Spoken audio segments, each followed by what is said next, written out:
Low, low, low, low, low, low, low, low, low, low, low. How we doing? How we doing tonight?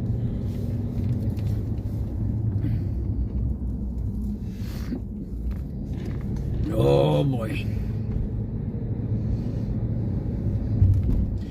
Man. What are we doing? Why is it so dark? Is the Littards have the TDS day? TDS?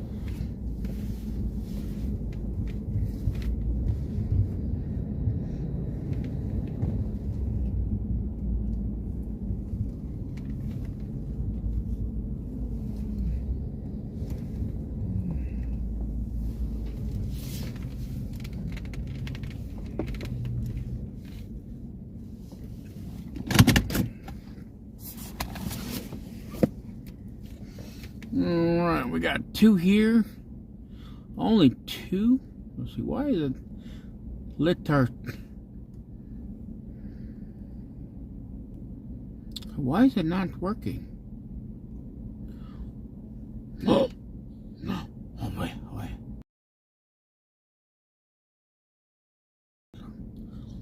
Hey, how are we doing? The game up. I gotta help. I had to do some help.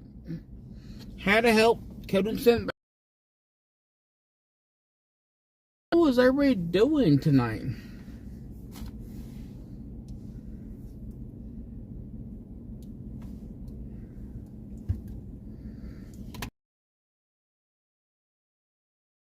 A lot to show tonight. I mean, I wish I would have started early, but something happened. I had to do it. I just couldn't watch it.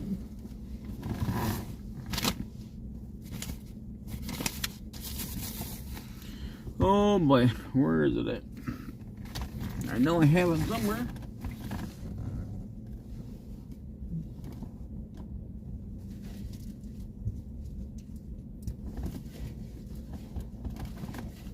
What did I do with the other thing, man?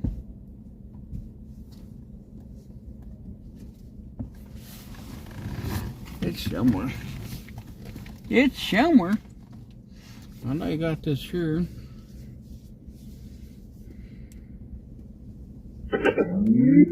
Ooh. Man, no one's talking right now. Boom.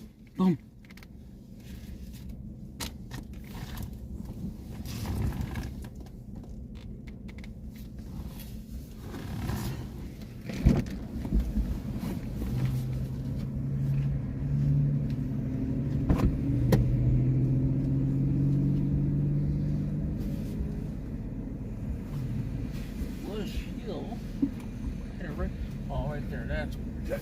Thank you very much.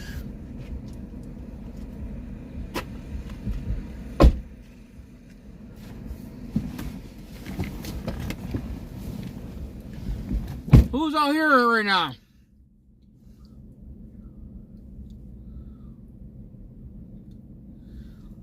Oh, aren't you lifters? Are you lifters lonely tonight? Lonely little lifters. Lifters are lonely tonight. They need a blankie. They need a little blankie, a little baba. Little baba time. It's okay. I know, you need a little blankie. You need your baba. It's okay. Well, we're all here for you, buddy. We all here for you. What, you having trouble tonight? Is mommy and daddy not paying attention tonight? Is that what it is, buddy? Is that what it is?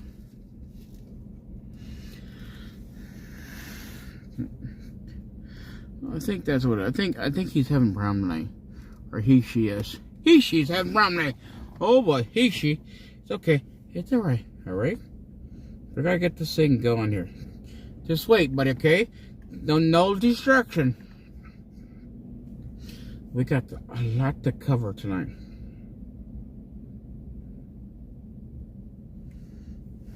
We gotta get everything hooked up.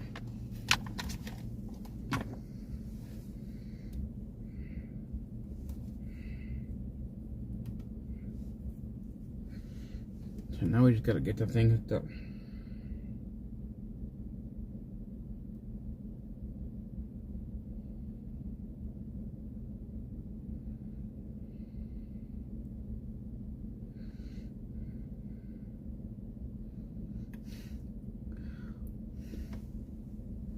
What do you want there, buddy? Are you okay?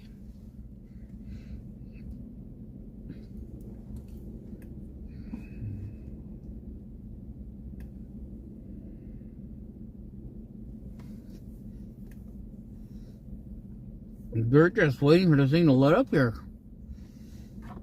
Man, you really must be in love with Oreo. Man, you're in love with all of us. What's going on there, buddy?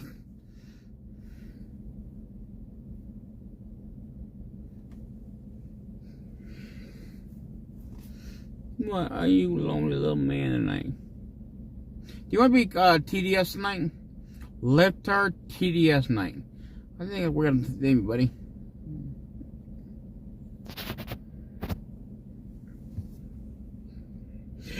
He left me already. Holy smokes. What happened to him? He didn't like that word. He left me.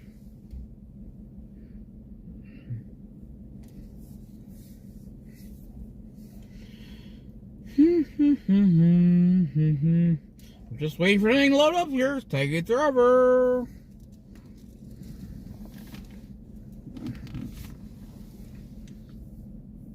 But y'all can start talking to me. There's only two y'all with 2 Lexus sitting out here, man. What's going on with y'all? You know, y'all hit the like button. It won't hurt. It won't hurt, man. Just hold on. I know you're lonely. Just hold on. I'm trying to go as fast as I can, buddy. I mean, I have things I had to do.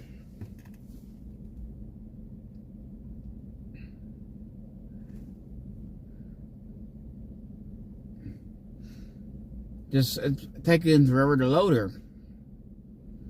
I don't know why it's doing it. It wasn't there yesterday. You flip this right here, I'll on the verge of moving higher. It all starts with this little blue arrow you can see right.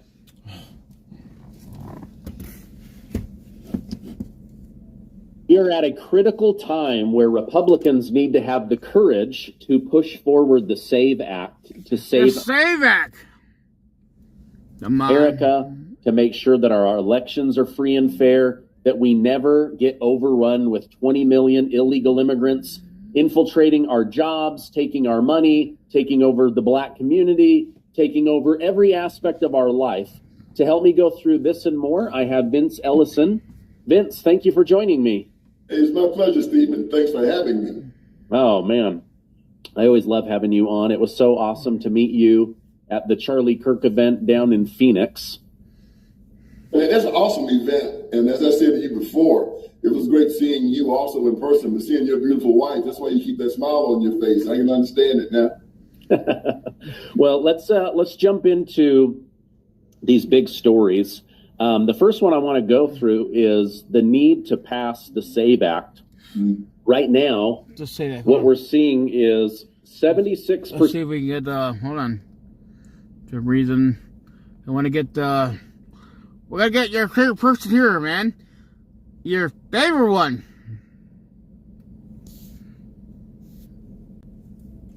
Who are you gonna be, Lifters? Who's your favorite person tonight? What do you want to see, man? Tell me. Tell me who you want to see, man.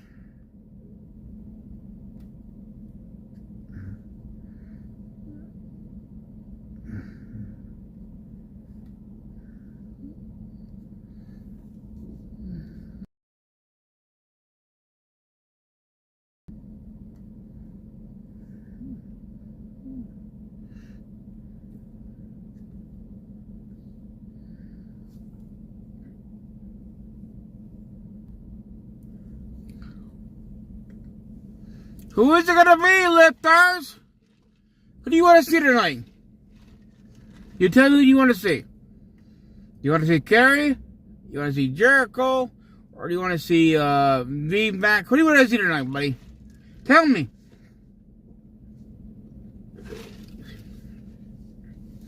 Who do you guys want to see tonight?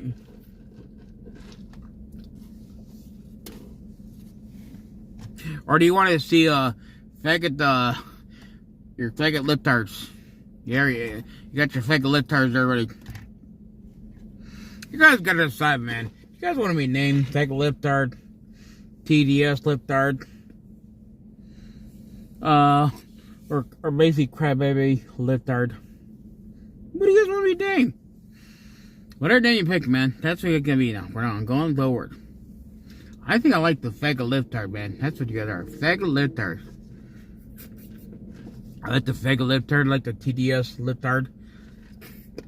I think that's her name now, guys. That's your new name.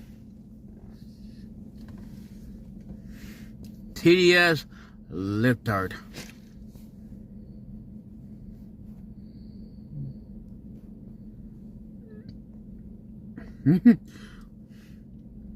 Let's see. We gotta see who's gonna come in first. We'll see who's gonna come in first. Okay, so it looks like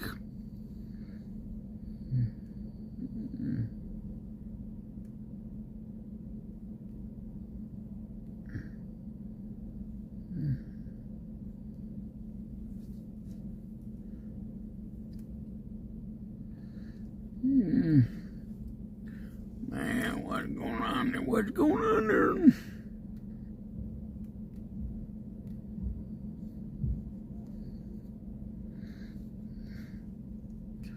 Okay, that's there. Go back in there again. The two coming. Who's gonna be the first one? Gonna talk tonight? Come on, TDS liptard. TDS liptards. Start talking. I think we're gonna do TDS liptard now. Don, you want to watch the TDS liptard? The black voters want voter ID. 85% of white voters, excuse me, 82% of Latino. When you break it down by the two-party system, 95% of Republicans say we absolutely need to show ID, and 71% of Democrats say we need to show ID. How important, in your estimation, is it for us to have this SAVE Act so that we know that our elections are free and fair? Well, it's common sense, isn't it? The Democrats understand that they've been stealing elections ever since the Civil War. They kept Abraham Lincoln off of the ballot. They wouldn't even allow the people down south to vote for him in the election of 1860. And they've been stealing elections ever since. You can go back to the Jim Crow era. After they passed the 13th Amendment allowing black men to vote, Democrats used the Ku Klux Klan. They used terror. They had this thing called the Mississippi and the South Carolina plan, where they had it written out. Mississippi had 2 times more black men than white men. South Carolina had 3 times more. So Mississippi and South Carolina got a plan. And they said, what we're going to do is we're going to make sure that we control the black vote, either through terror. Before you buy hearing aids at Walmart, watch this. What I discovered could save you from making a $200 mistake. Oh, really? For anyone who's tired. Black vote, either through terror. All right, so they now it's called TDS liptard. That's their name, TDS liptards. They have got their new name, TDS.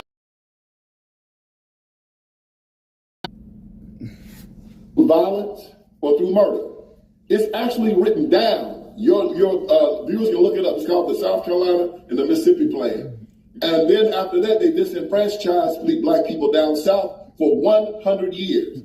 So this is why when people say it was a big switch, I tell them it couldn't have been a big switch because black people weren't voting. Where were they switching from? The Republican Party did not exist. If you were a Republican down south, they killed you.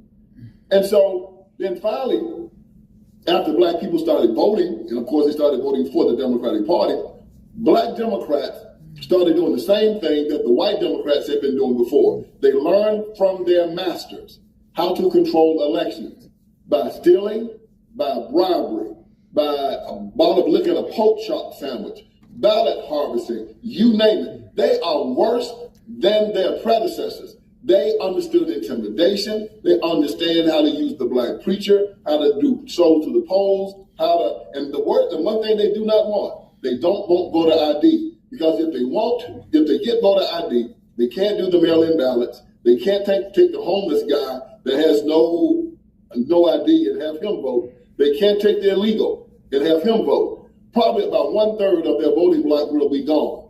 On election day, you should see it. Man, they're at the homeless shelters. They are going to the Hispanic organizations.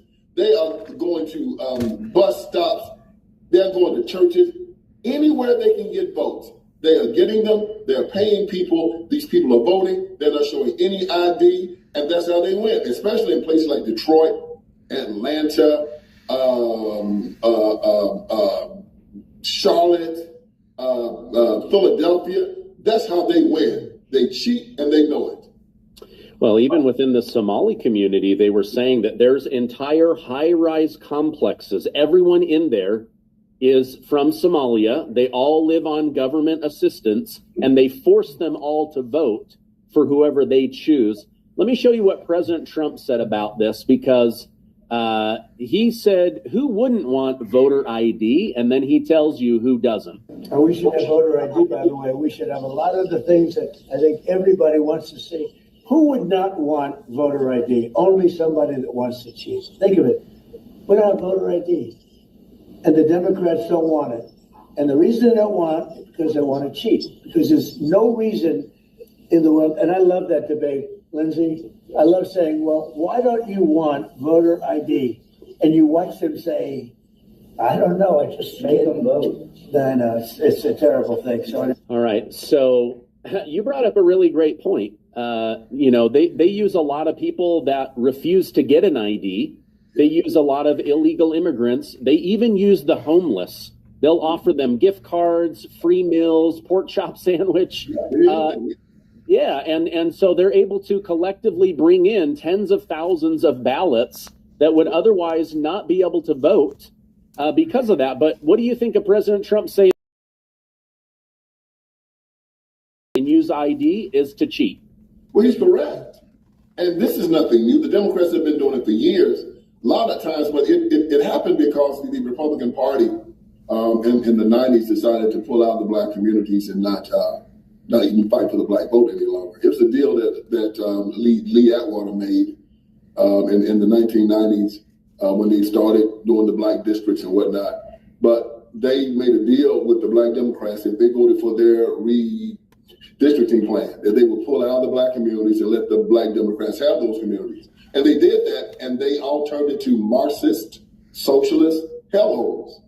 Detroit, Chicago, L.A., Philadelphia, everywhere you had a large black population just went to nothing. And it happened because black Democrats, and I wrote my first book on this called The Iron Triangle, most black preachers, most black politicians, and most black civil rights workers are basically socialists. And their main goal is to use the federal government to give people in the black community handouts so that these black communities, these black people will get addicted to government.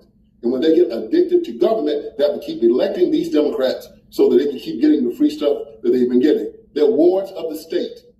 And there are no jobs there. There's no industry there. All you have there are Section 8 housing, SNAP benefits, all types of Medicaid, public schools, a bunch of illegals, and it's really a hellscape. Nobody wants to live there. As soon as anyone gets a little bit of money, they get out. But one thing is a constant. The black preacher, the black politician, and the black civil rights worker, they keep in power. They remain powerful. And what's happened here is that this chicanery in these black communities have gotten so bad that they've had the ability now to sway statewide elections. And now it's a problem because Trump lost in 2020 by a total of 7 states, like 47,000 votes. And the margins were in these large black cities. And you had people like, you saw the federal government just went down to Fulton County, Georgia. Yeah, they went down there in order to pull the ballots to see how they cheated down there so that Trump could lose Georgia by about 11,000 votes. they're finding that these people are cheating to such an extreme in the inner cities that it cannot be explained any longer. And now the federal government has gotten involved. They got the right one, Donald Trump, and he's going to put a stop to it. Yeah, he is. Of course, you've got the Democrats using the race card more than ever. Let me show you what Senate Minority Leader Chuck Schumer said about if the Republicans dare pass this, it just proves one thing. Watch this. Jess, there's a new Pew Research poll that 90 Democrats like this idea. So why do you not? It's Jim Crow 2.0. And I called it Jim Crow 2.0, and the right wing went nuts all over the internet. That's because they know it's true. What they're trying to do here is the same thing that was done in the South for decades to prevent people of color from voting. For instance, if you change, you're a woman who got married and changed your last name, you won't be able to show ID and you'll be discriminated against. If you can't find a birth certificate or a proper ID, you'll be discriminated against. This is vicious and nasty. And I said to our Republican colleagues, it will not pass the Senate. You will not get a single Democratic vote in the Senate. We're not reviving Jim Crow all over the country. And when the American people hear what exactly it is doing and what its intent is doing, they're going to be against it as well. I think most people understand what voter ID is, and they don't seem to be against it. 95% of Republicans want it. 71% say that they want it on the Democrat side. So what is Jim Crow? Is this a Republican creation to suppress black people, or what is Jim Crow? Jim Crow is a system set up by the Democratic Party designed to make sure that black people stayed in their place so they could utilize them in the way that they wanted to utilize them. And that's what they're doing right now. Jim Crow was designed to make sure that black people stayed ignorant, make sure they stayed afraid, make sure that they stayed intimidated, and make sure they stayed on the Democratic Party plantation. That's Jim Crow. And if you want to talk about what Jim Crow really was, it was fixing elections in the Democratic Party's favor down south. They wanted to make sure that they won. Yep. And they wanted to make sure that the black people that they liked voted. They used all type of tactics. They used poll taxes. They used all type of literacy tests. They used intimidation, but they won. And they're doing the same thing again. They want to make sure, the Democrats want to make sure that they win. And they have a Jim Crow system set up in every inner city. What is that Jim Crow system?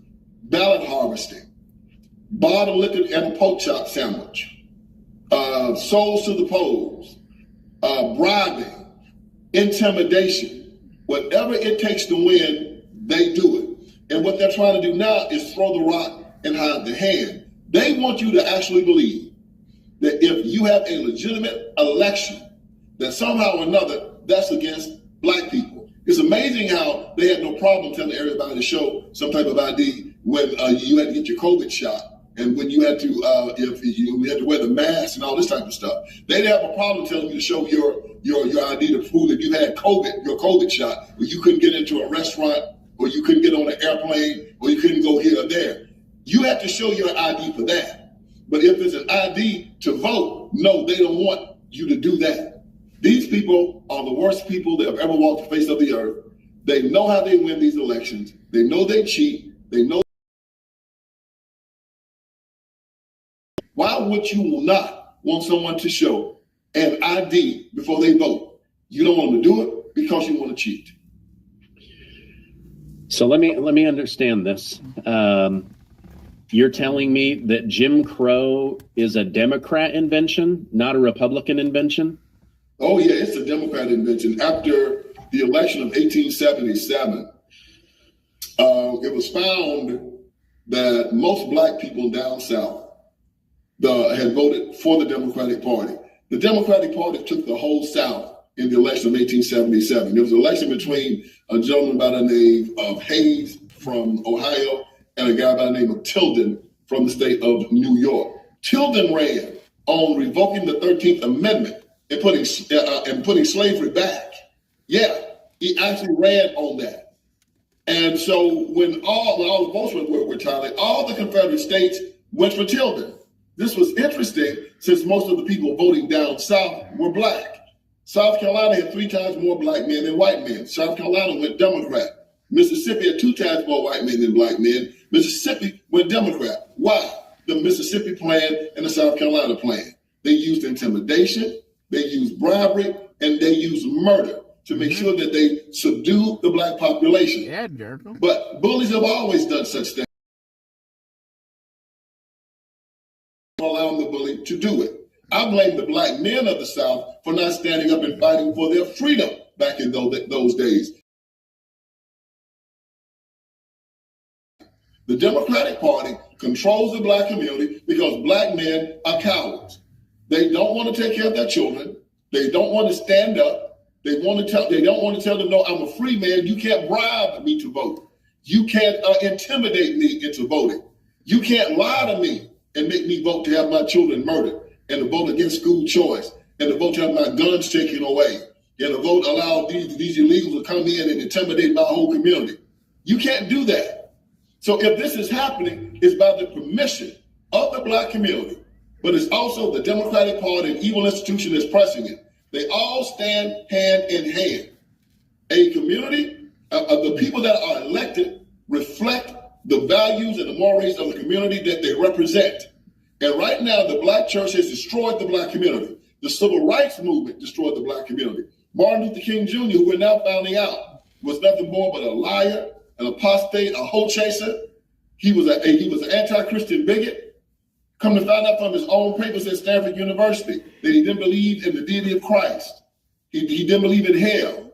He didn't believe in the virgin birth. He didn't believe in the resurrection. He didn't believe in any of these things. How can you be a Christian if you don't believe in those things?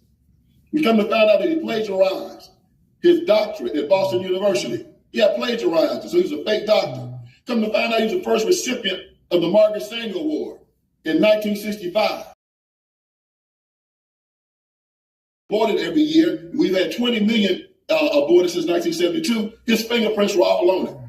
This was a Marxist movement. Come to find out that his handler was Stanley Levinson, the #1 communist in America. The people that wrote his speeches were Stanley Levinson, Bayard Rustin, and Clarence Jones, all 3 Marxists. Come to find out that the guy that ran the SELC, his name was Hunter Pitts O'Dell, a communist.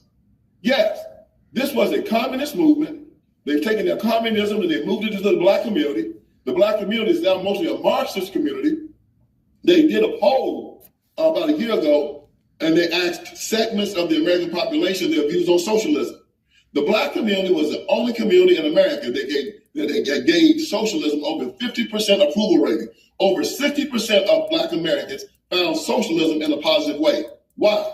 The civil rights movement, black politicians, the Iron Triangle, black preachers, the social gospel, this lie.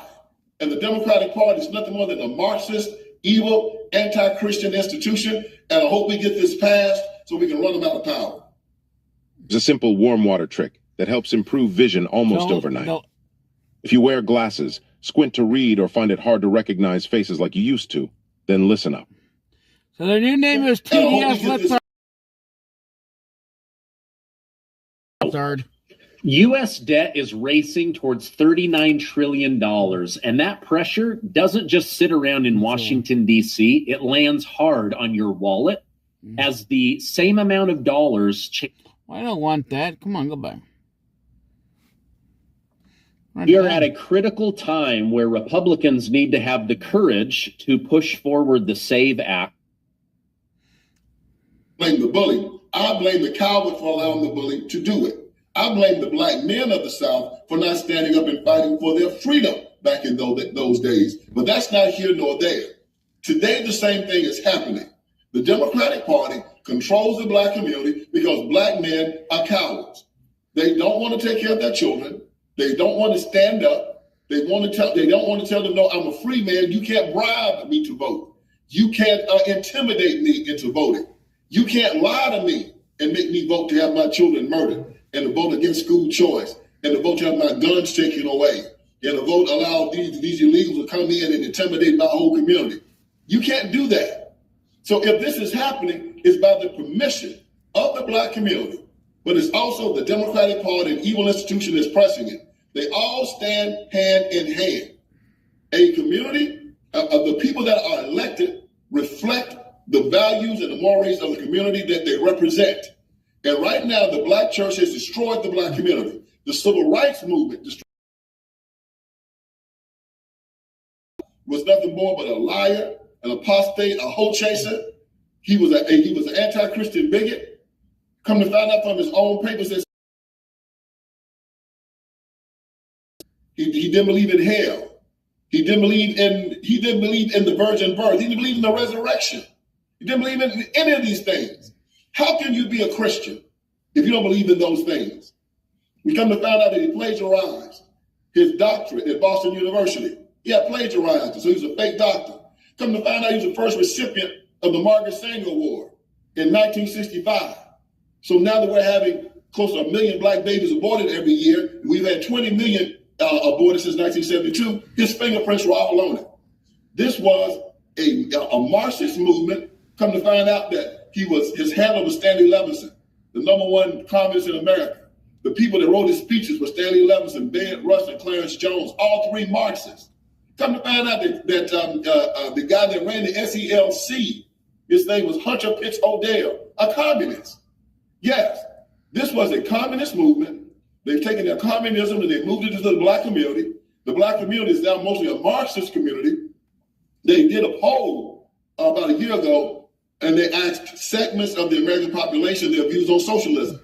The black community was the only community in America that gave socialism over 50% approval rating. Over 60% of black Americans found socialism in a positive way. Why? The civil rights movement, black politicians, the Iron Triangle, black, and the Democratic Party is nothing more than a Marxist, evil, anti-Christian institution. And I hope we get this passed so we can run them out of. Money really works, and it's robbing you of your. And I hope we get this passed so we can run them out of power. I hope so too. Wow. U.S. debt is racing towards $39 trillion, and that pressure doesn't just pool area. He doesn't have his floaties on. He's completely silent because he knows Jim Crow 2.0 is a lie. He knows that even within his own party, 7 out of 10 human beings that say, I'm a Democrat, say we have to have voter ID. We have to have a closed border. We have to have free and fair elections. Within the black community, the Hispanic community, the Asian community, the white community, overwhelmingly, they want this. So Democrats are just built on a house of, it's not even a house of cards. It's a house of lies. Yes. See, let me give your people a tale.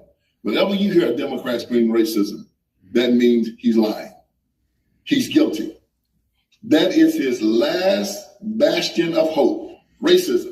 If you catch a black Democrat with 30 keys of cocaine in the trunk of his car, he's going to holler racism. If you catch him with dead bodies in his house, he's going to scream racism. If you catch him smoking crack in the bedroom with his mistress, Jackson screamed racism, Al Sharpton screamed racism. Everybody out there who's a Democrat, even white Democrats. So America they conditioned us to recoil at the word. Nobody wants to be called a racist in the United States of America. But I think it is losing its bite because we hear it so often, it just has no effect on us any longer. We know we're not racist. To say that you want something done correctly or done right does not mean you are racist. We believe these elections are rigged. Matter of fact, I know they are. When you go into places like Detroit, when you go into places like Atlanta, New York City, Chicago, these people are not voting for these politicians. Believe me when I tell you, Baltimore is not voting for the people who are up there. These people rigged these elections. They fixed these elections. The federal government is not there. Republicans have no reason to be there. So if you have a Republican running in these areas, most of these guys, God bless them, they don't have any funding. They have no money. They have no organization. They have no poll watchers. They have no one to sit at these polls and ensure that these elections are being run correctly. You have Democrats watching Democrats. That's like Dracula watching a blood bank. These people are not going to do right. They are criminals watching criminals. And how do you know this is true? Look at where they rule. You're selling $20 billion money and have that money up under a mattress. You can't sell that type of dope without the police knowing about it. Who the drug dealer is. Little 7-year-old child walking to the man who the one selling the dope right there. That's a dope house. Everybody knows. They know who the prostitutes are. They know who sell the guns. Everyone knows. It is a crime syndicate. And they allow these people to do this in these inner cities because, as the Republicans say, if this is what you want, this is what you get. If you're electing these people, you see this is no good, you see this is a hellscape, fine. If this is what you want, continue it. Because I wouldn't live amongst them. I have nothing in common with them whatsoever. Well, somebody asked AI to generate an image of Democrats using racism in 2026. Here it is. Don't you die on me. We still need you. And it's the Democrats giving CPR to racism. Like you said, though, that this is losing its bite. I get called racist on the internet all the time, even though, to my knowledge, I've never said anything remotely close to a racist comment. It's a card that they have overplayed, a hand that they have overplayed. Let me just in our final minutes here, you've brought up Georgia, you've brought up rigged elections. The country when the FBI got permission from a judge to go in and confiscate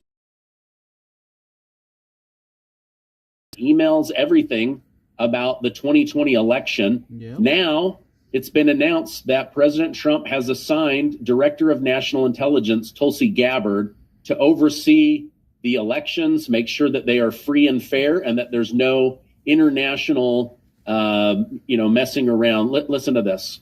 Tulsi Gabbard has been tapped by the President of the United States to oversee the sanctity and the security of our American elections. She's working directly alongside the FBI Director, Kash Patel. This is a coordinated whole of government effort to ensure that our elections, again, are fair and transparent moving forward. I don't see anything wrong with the President tasking a cabinet member to pursue an issue that most people want to see solved. Maybe you don't, but I know many Americans do want to make sure our elections are protected. And that's what Tulsi Gabbard is focused on doing. What are your thoughts on the president assigning the Director of National Intelligence to make sure there's no international interference and no cheating in the elections? Look, when Trump saw how they used all that Russiagate crap against him, the Steele dossier, how you had Ukraine and everybody involved in his impeachment, when he saw how they tried to say that Russia helped him steal an election, Trump knows that there's much more involved in this than just a bunch of black Democrats down in Georgia, okay? This is an international conspiracy to make sure that conservatives and Republicans stay out of power, because this leftist liberal agenda is a worldwide conspiracy from all the crazy stuff they're doing in Europe with all the open borders, with climate change, with abortion, with suppressing the rights of people to have free speech and censorship. All of this started happening all at the same time. All of the West started colluding together to use their power to spread these ideals all over the world, from Canada to Germany, all over Europe. And then all of a sudden, a monkey wrench came into their plan, and it was Donald Trump. And they have been working hand in glove ever since to make sure this man never gets back in power again. Trump knows he won those elections. It's too easy to just leave this alone. But he has to prove to the American people who the Democratic Party is. And it starts in Georgia. They're going to show that the Democratic Party was connected to foreign nations to ensure that the President of the United States of America remains a puppet of the West, not of the United States of America, of the West. Joe Biden and Ms. Harris were just puppets of George Soros, this communist, Marxist, socialist conspiracy all over the West to do 4 basic things. Make sure you have climate change. Make sure that you have the right to have an abortion up to the 9th month.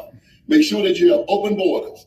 Then make sure that you take away the right for people to freely express and practice their religion, especially Christianity. They hate Christians. They want us all dead. Donald Trump comes in. He stops this. They do everything they can. They put like 1,000 charges on this man to try to stop him. But the American people saw through it. And when they saw through it, they gave Donald Trump permission to pull the rug from up under these liars and these traitors and to put them exactly where they're supposed to be. This is the Confederacy reborn. This was a plan to hook it up with a bunch of miscreants and liars and perverts from over there across the ocean. To everything they've done, we have stopped them. And now we're going to show the world who they are. So it starts in Fulton County. And after Fulton County, we're going to go to Maricopa County. We're going to go up to Pennsylvania. And we're going to prove who they are. A bunch of liars, perverts, psychopaths, and anti-Christian bigots. And it's going to be a beautiful day when America finally sees who these people are. I want to point out something interesting. Supposedly, Trump lost Georgia by 11,779 votes. Yes. And then just 4 years later, where he's literally indicted, arrested, and mugshot and on trial for RICO charges, he wins it by 125,000 votes. So a 10x increase on votes. Give me a break. The statistics show that's impossible. Yeah. You don't have an ebb and flow like that. But it was within a 4-year period, you know, and people that do this for a living, they're looking at this and saying, no, this is an impossibility. A complete and utter, there's no way in the heck Joe Biden got 10 million more votes in America than the great Barack Obama. No way. But they say he did. So they're taking a look at all of this now. And of course, we got to always remember, a federal judge signed off on that search warrant. So he had to have seen some type of probable cause. Federal judges just don't sign off on search warrants for no apparent reason. So to have an FBI office go and raid a local voting facility is a big deal. The federal judge will have to see something that really gave him pause to put his name on that order and allow that raid to happen. Yeah. Let me end with this. This is Steve Bannon over on the War Room. He talked about one of the anomalies that really stood out to him. Let me show that to you and the audience. There had been 4.7. He says this. There were Trump after by 103,000 ballots. We had Richard Barris and others coming on that had done precinct by precinct analysis, and they said it's only 100. Trump's up by 103, and there are only 94,000 ballots uncounted. And it is impossible, mathematically impossible, for Biden to win. And what happened? All of a sudden, miraculously, these mail-in ballots. By the way, mail-in ballots had to be there by the close of the polls. I think it's 7 Eastern Standard Time on the 3rd, or they didn't count. And all of a sudden, miraculously, like the loaves and the fishes, these ballots start showing up, 300,000. It turns a total fiasco. Cleta Mitchell and a team walk through this thing in excruciating detail. In fact, one of the young men on the team was on Steve Stern's call yesterday. And so when they say, oh, it's been checked 10 times, there are only 9 people. No, that is a bald-faced lie. We're talking about the mail-in ballots. They know exactly what we're talking about. We haven't even gotten to the machines yet with the tapes and all that. That's why Tulsi Gabbard was down there when the stuff was seized. And we already know that the tapes, many of the tapes have been fouled. You know what? I've been in politics a long time. I called my brother about 2 days before the election. And I told him, I'll tell you what's going to happen. And you can talk to him, he'll tell you this, Stephen. I said, the night of the election in Georgia, this is what's going to happen. about 11 o'clock, every county in Georgia is going to have all of its votes in. You're going to look at Fulton County, and about 11 o'clock, it's going to have about maybe 10, 11, 12% of its votes in. And then they're going to call Fulton County, and Fulton County is going to say, how many votes do you need for the Democrats to win? And Fulton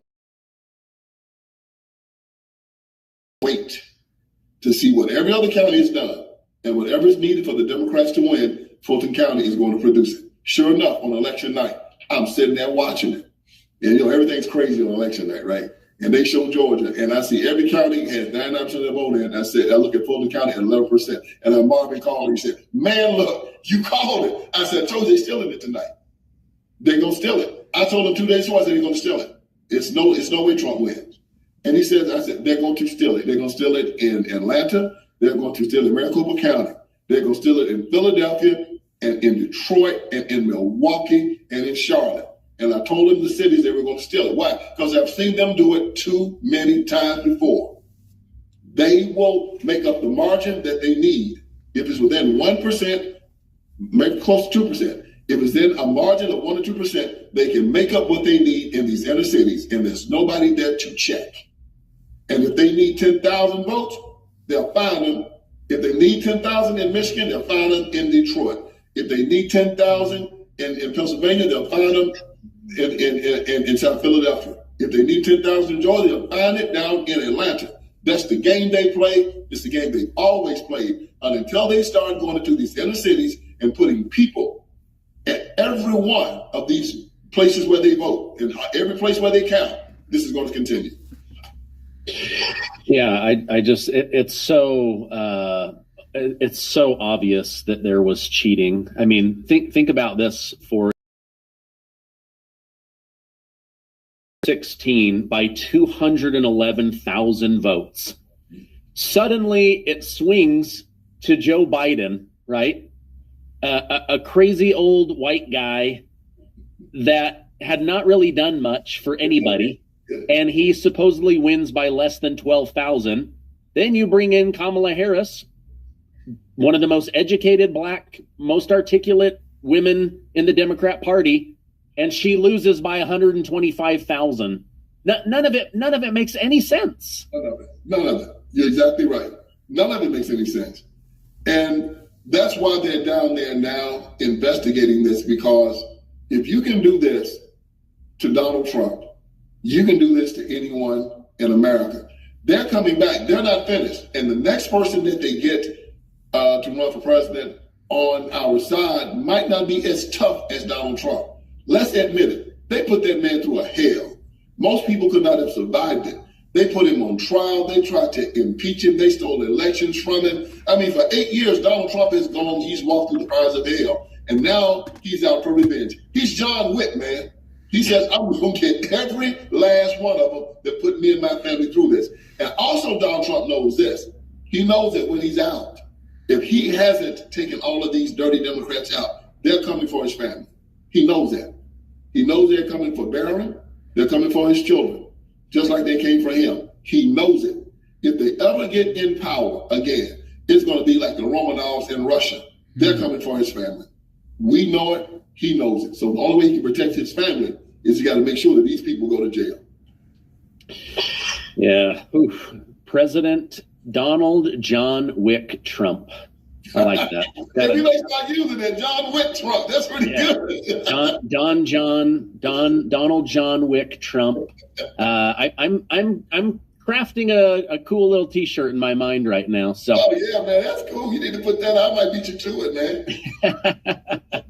man. Vince, always good to talk to you. You bring such a great perspective and insight. From being involved in law enforcement and the prison system to then just helping educate people on conservative values, Christian values.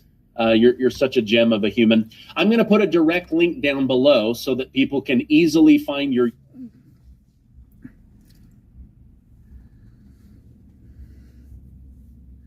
That's the sound of an American oil company hard at work. Want to be a part of it? Listen up. Hello, my name is Adam Ferrari, and I'm the CEO of Phoenix Energy. I look forward to you joining us at our next webinar where you can drill deeper into our bond offering. We currently... Hold on. Stupid thing. Should I ever touch it? Come on. New York's new mayor is already going after the NYPD. And there is, wait till you see this. No family should have to endure this kind of pain. Put the knife down! Put the knife down! Put the knife down! This is terrible, man. Chilling new video the moment the NYPD says a young man charged at officers with a knife. Police opened fire. We can see the 22-year-old knife. survived but remains in the hospital. The case reigniting the debate Thank God over the he response survived. to someone having a mental episode. Body-worn camera depicts NYPD officers being let into the home after the young man's parents called 911 about their son being in emotional distress. What begins as a standard response takes a turbulent turn as soon as the young man sees the police. This is terrible. He was in the A family kitchen. member tries to stop Jabez Chakraborty from advancing toward the retreating officer with a kitchen knife. Put the knife down! Put the knife down! Put the knife down! We briefly pause the video here to avoid showing. The armed male was able to push through the closed door and continue to advance toward officers with the kitchen knife. That's in hand. exactly what happened. At this point, officers discharged their weapon at the armed male. This is the kitchen knife Yeah. police say the 22-year-old was armed with on the morning of January 26th. But as Mayor Mamdani Wait a second. Before we get to what the mayor has to say, this guy's 22. And take a look at your screen right here. This is what he looks like in the family who's upset with the police, who let the police in to possibly save them, is showing everyone. There's a smear campaign going on here. out today, the encounter is more complex than what's on video. Jabez has lived with schizophrenia for many years, and this situation underscores just how urgently we need a different and more effective mental health response system that will be safer for New Yorkers who struggle with mental health concerns, for their families, and for police officers. Jabez needs mental health treatment, not criminal prosecution. This is now Exhibit A in the mayor's push to create a Department of Community Safety, shifting many crisis calls away from the police. So now we're going to replace the police. We've got somebody who's got problems, who needs help. The system has failed that person. I think we can all agree on that. But when someone is armed and they are at the scene where 911 was called to arrive at, and they do not obey basic instructions, it's hard to see what anyone other than a police officer who is able to protect people would be able to accomplish. This was a very dangerous, frightening situation. The NYPD says the body-worn video supports the department's version of events, as first told at a news conference. Officers issue several the situation. The family criticizing the mayor for his initial praise of the NYPD response, saying in part, "We called 911 for an ambulance to provide medical attention for our son who was in emotional distress. We did not call the police." Stop the tape right there. They're saying they didn't call the police. But let's watch the body cam for ourselves, see what's really going on. Listen, they're at the home.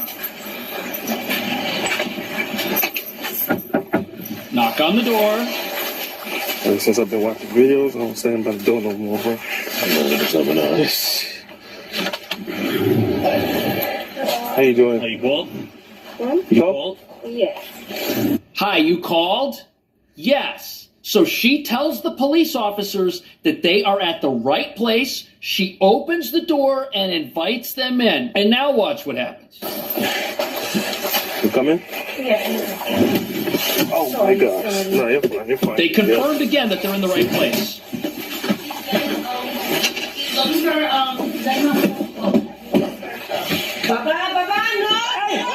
And then things immediately go sideways. But the police knocked on the door. They announced their presence. They asked the woman if she called them. She says yes. And they asked a second time if they could come in. So they were in the right location. And then they encounter to the criticism and said he's speeding up his plan to create a Department of Community Safety to have mental health professionals co-respond to 911 calls. Co-respond. What these policy options include are various co-response models involving teams of behavioral health specialists, peer experts, and of course police so that they can intervene when the need arises. So what that means is in a city like New York that has limited money, remember this has to happen with the money the city already has, the city with 2 cops at the door and 2 cruisers, you may have a cop and a guy with a clipboard. Anthony Almagero, the VP of the FDNY EMS Officers Union, says the city already has the Be Heard program, which has mental health counselors go out with EMTs. He says the mayor did not consult his union. I think it would be best if he kept it as is and decided to expand it and actually invest in FDNY EMS doing these calls. We can sedate patients that have psychiatric emergencies that escalate to a point where they need sedation. You think you're fine after a car accident until this happens. Most people don't realize that even accidents that seem minor can find. So, look at that. I bet most of you didn't know, and I certainly didn't know, New York City already has the same type of system in place here. But where was that system? Why did that system also fail this person? But you've got to understand something. Everything going on in this video relates back to what the new mayor said on day 1 when he was inaugurated, when he announced his mission and his mandate. We will draw this city closer together. Okay. We will replace the frigidity of rugged individualism with the warmth of collectivism. If our campaign demonstrated that the people of New York yearn for solidarity, then let this government foster it. Because no matter what you eat, how you pray, or where you come from, New Yorkers. Okay. The warmth of collectivism. How's that working out? There are calls now for the mayor to do more to get the homeless off the streets and find better housing for them. At the same time, the mayor is refusing to return to former Mayor Adams' policy of removing homeless encampments from city streets. And people are freezing in the cold. A good job from last week, now slightly loaded with other issues. Look at this. News reporter NJ Broken is live at Penn Station with our lead story Penn tonight. Station's a disaster in the wintertime. And rightly should Mayor Mamdani take a harder line on encampments, a harder line on involuntary removal of the homeless. Yes, there are those tonight who say he should, but the mayor seems convinced that his approach is best. The outreach team is patient but persistent. It takes time, but MTA police officers and social workers calmly persuade a woman to leave Penn Station for a bed in a homeless shelter. But it doesn't always work this way. No, it doesn't. Many others choose to sit huddled in the frigid streets where the death toll has risen to 16. This is sad. In 13 of these cases, preliminary findings indicate that hypothermia played a role.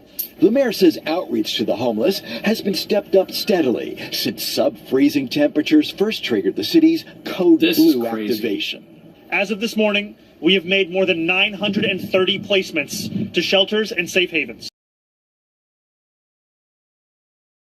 who were determined to be a danger to themselves or to others. If you think that you can live on the streets in below 0 temperatures without a roof over your head, if we've got people saying that, there probably need to be more folks who are helped off the streets. If you or I had a friend or relative who was trying to live on the streets when they're frozen, we would be out there pleading with that person, dragging them away from that environment, because that's the compassionate thing to do. Yet New York's not doing that for its own New Yorkers, who were determined to be a danger to themselves or to others. The mayor has resisted calls to dismantle homeless encampments like this one on 2nd Avenue. Bad news. And he claimed today that none of those who recent days had been living in an encampment.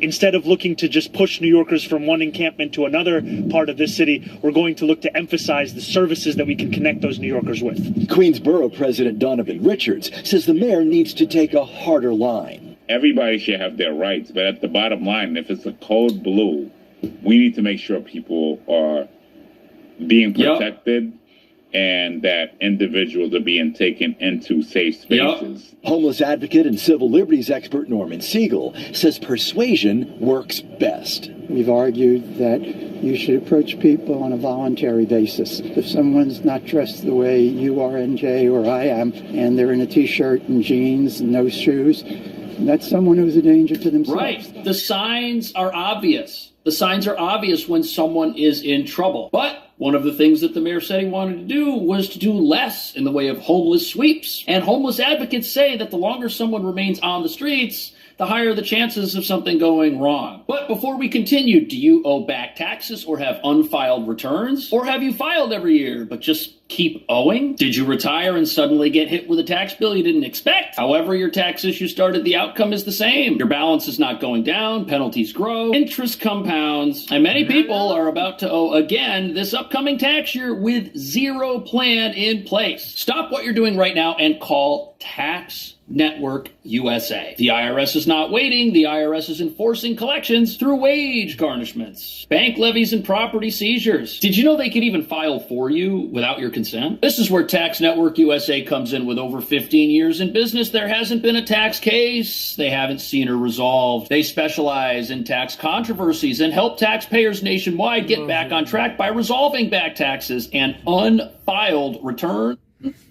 Things.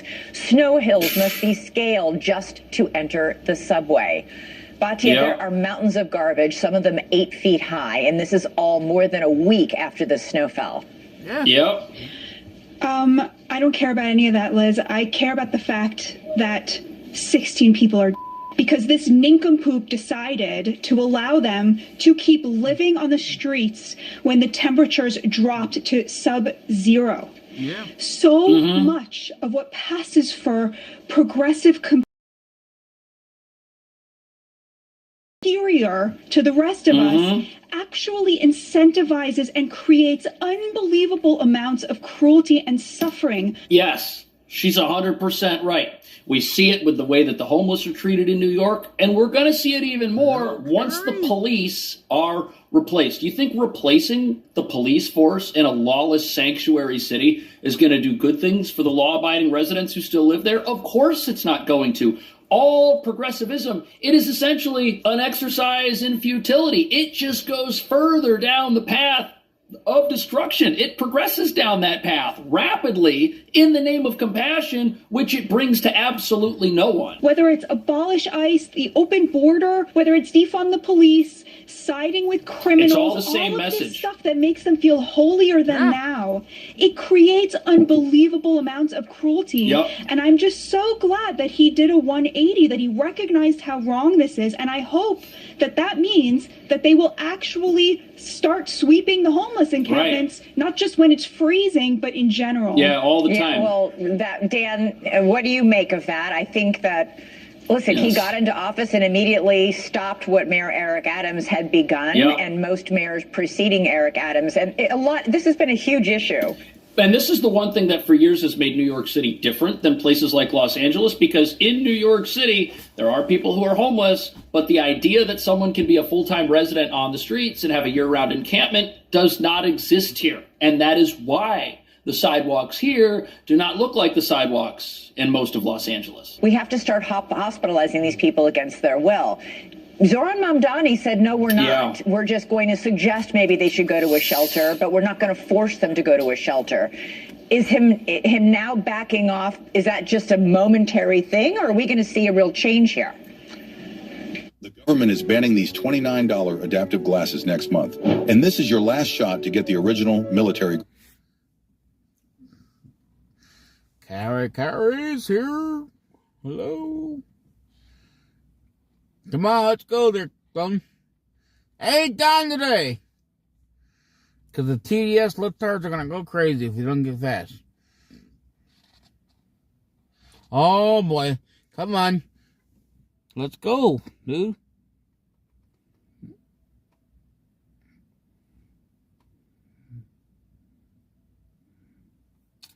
I don't know what happened there. It was working fine.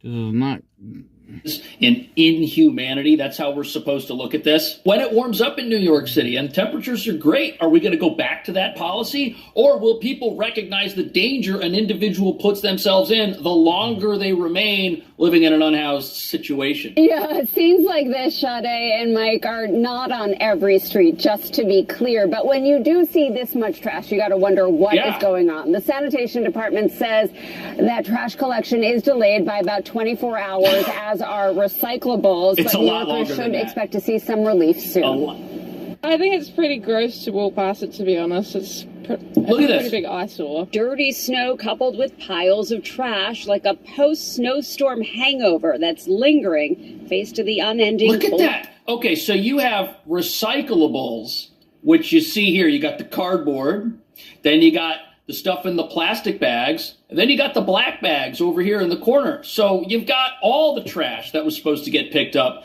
just getting dumped on top of itself. This is not a well-run city. This is the warmth of collectivism, I guess. Snow melters are helping, but those frozen mounds are challenging. It was like dealing with rock boulders that the workers were out there trying to chop up to try to open up the walkway. So that definitely slowed down some of the progress, and obviously that was a big priority for us.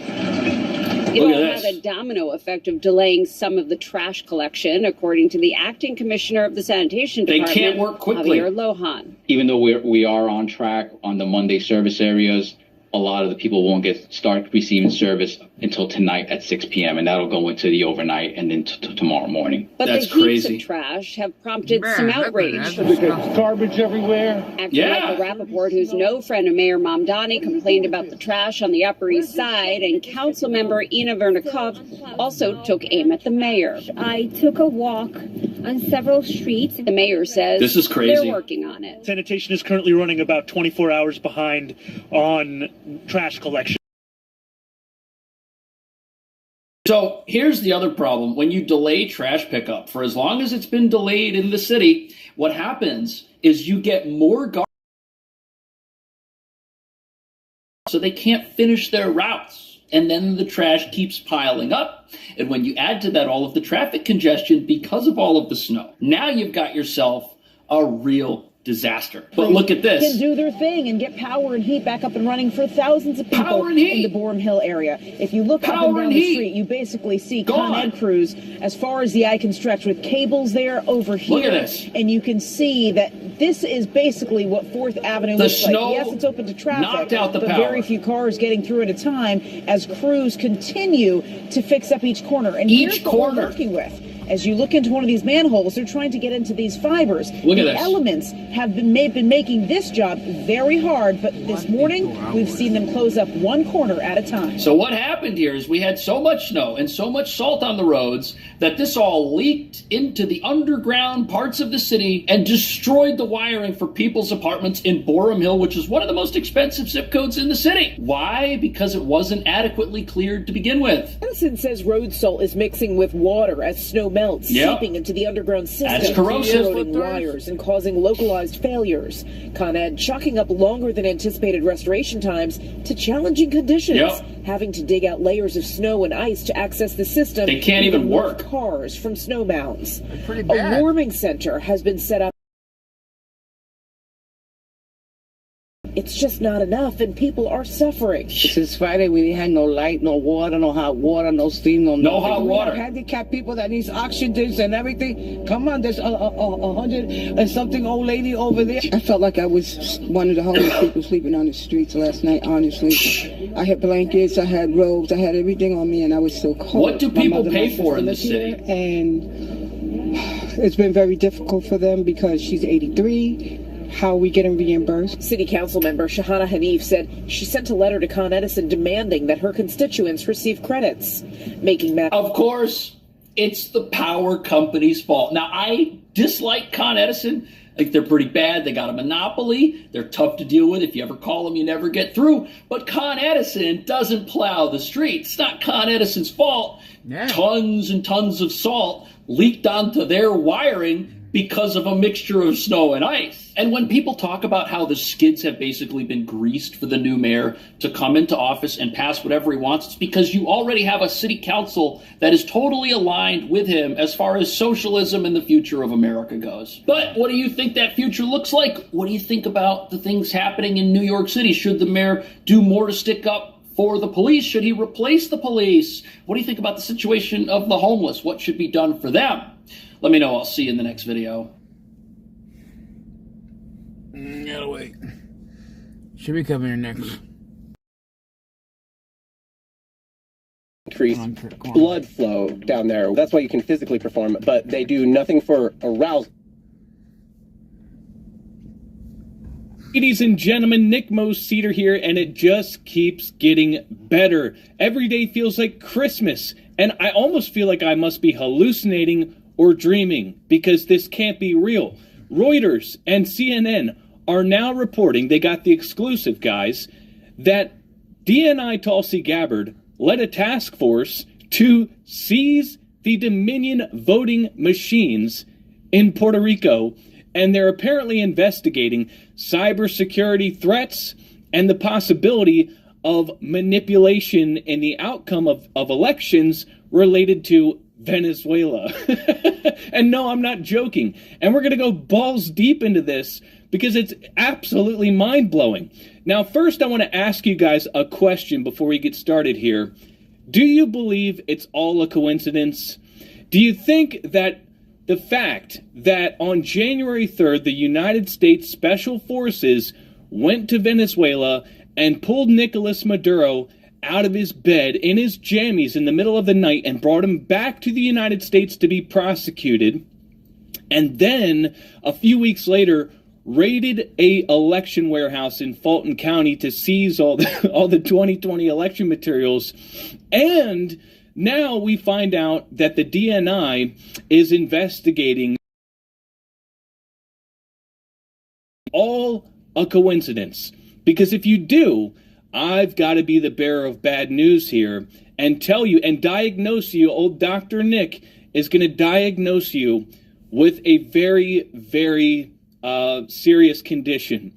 And the medical term for it is being retarded. Okay? Because if you can't see that all three of these things are all part of one big story, then I don't know what to tell you. But to those of you guys out there, you know, you intellectuals with a triple-digit IQ, I know you guys see that all of this is connected and it's one big story. And it's the story of the biggest sting operation in American and global history. In global history, we're going to go a step further. Not just American history, in global history, okay?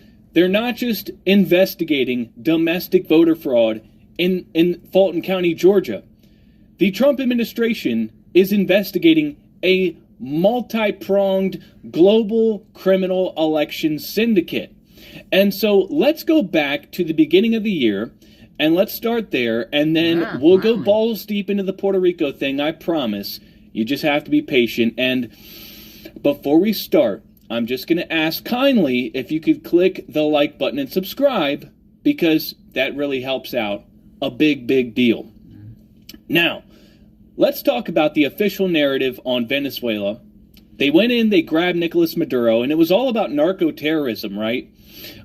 Drugs. That's what the Pentagon told the press. Now, a lot of people are speculating that it was more to do with oil, and it was more about national security and oil than it was drugs. So it's like the half-assed conspiracy theorists are like, oh, I don't believe the official narrative. It's not about narco-terrorists. It's about oil. Oh, brilliant. Genius. And that was the big discovery from the double-digit IQ conspiracy theorists. But those of you out there with a triple-digit IQ, I'm talking 100 and above, you guys noticed the peculiar aspect of that whole operation, the fact that they went and took Nicolas Maduro alive and brought him back here to be prosecuted. All my OG election fraud conspiracy theorists out there knew right away there was something to that, because look, we can take the guy's oil dead or alive. I mean, come on now. Why would we need to bring him back here? What was the sense of urgency to extract him alive and bring him back to U.S. soil immediately. I mean, what's up with that? So insider reports, and I'm talking about people who understand what's really happening, they started saying that Maduro wasn't seized because of drugs. He was seized for his data. And remember, the rumors following the 2020 election, the Venezuela connection alleged by Sidney Powell, who had whistleblowers that were essential to the software and Dominion voting systems, they blew the whistle on its origins and its purposes to manipulate election outcomes around the world. It started under Hugo Chavez, then Nicolas Maduro took over, and it had extended into like 72 countries around the world. And let's remember, they sued anybody who talked about it. You were not allowed to talk about that. They would disbar you, they would ruin your life, etc., etc. But if you wanted to prove, let's think about it, okay? If you wanted to prove that a foreign government had a backdoor into American elections, and it's all central to Venezuela, well, who is the one person that would have the encryption keys and the information to prove that? Who is the one man that knows where the bodies are buried and where the servers are and where the money went and all the people involved? Hello? Anybody? Nicolas Maduro, anybody? Mm-hmm. Exactly. So my long-standing hypothesis has been that Trump didn't capture a drug lord. He captured a witness, okay? And the moment Maduro was in U.S. custody, the dominoes started to fall one by one. Mm-hmm. Fast forward a few weeks, then you got the raid at Fulton County, the crime scene for the 2020 election, FBI raids a warehouse, and who do we see standing with a little hat on the phone, inside of the loading truck during that operation? Tulsi Gabbard, okay? The director of national intelligence, who would not be there unless there was some was being investigated, okay? Because that is completely unprecedented. The DNI, the Director of National Intelligence, oversees foreign threats, spies, terrorists. The DNI does not oversee county election disputes and domestic issues like that unless there's evidence they were looking for that wasn't domestic. So the mere fact that Tulsi Gabbard was there means that there had to have been some information or leads relating to a foreign country in an election matter. Okay, so it could have been Venezuela, it could have been another country, but let's just follow the logic. The logic would tell you that there's a good possibility that Maduro gave up some information. The ghost in the machines, the money nexus, how it all works, something to that degree, so that it was no longer just a domestic voter fraud case for the DOJ, it was an act of war. And so that's why the mainstream media called Tulsi Gabbard's presence there bizarre and unprecedented, and they said that she really had no business being there. And they've launched since attacks. They've got whistleblower claims coming out of the wazoo, people coming out of the woodwork to try to discredit her and make her out to be some sort of security threat. And they're trying to attack her because they realize what's at stake here and what the Trump administration's really up to. And so now that I've gotten my synopsis out of the way, and we've established a connection between these things, now let's talk about the story of the week. Puerto Rico. This is from the left-wing propaganda rag Reuters. Okay? A team working for President Donald Trump. Chief, she's the director of national intelligence. But again, this is Reuters. Last spring led an investigation into Puerto Rico's voting machines, said Gabbard's office and 3 sources familiar with the previously unreported events. So Tulsi Gabbard has actually affirmed that this was the case. Now, we've got to establish that the timeline is kind of backwards here, because if this happened last spring, then that now this happened last spring. So it was Puerto Rico machines first, then capture Nicolas Maduro, then raid the Fulton County office. That's pretty important. The sources said the goal was to work with the FBI to investigate claims that Venezuela had hacked voting machines in Puerto Rico, but added the probe did not produce any clear evidence of Venezuelan interference in the U.S. territory's elections. Reuters first reported the investigation. Now, Notice they said there wasn't any clear evidence. They didn't say there wasn't any evidence. They said there wasn't any clear evidence. And let's remember something, okay? Nobody ever said that Venezuela was hacking into machines and manipulating the outcome. That was never what anybody said. What was alleged from the onset following 2020 was that Venezuela provided the software, provided the infrastructure for it to happen, like created the vulnerable software and the back doors to make it possible for foreign actors to hack in, or even domestic actors, but making it so that it's possible. They created the Smartmatic software, which they claim is not used in the United States, even though LA County still to this day uses Smartmatic machines in their elections. And even though the mainstream media tries to make it out that Dominion and Smartmatic are completely separate entities that share no proprietary software amongst each other,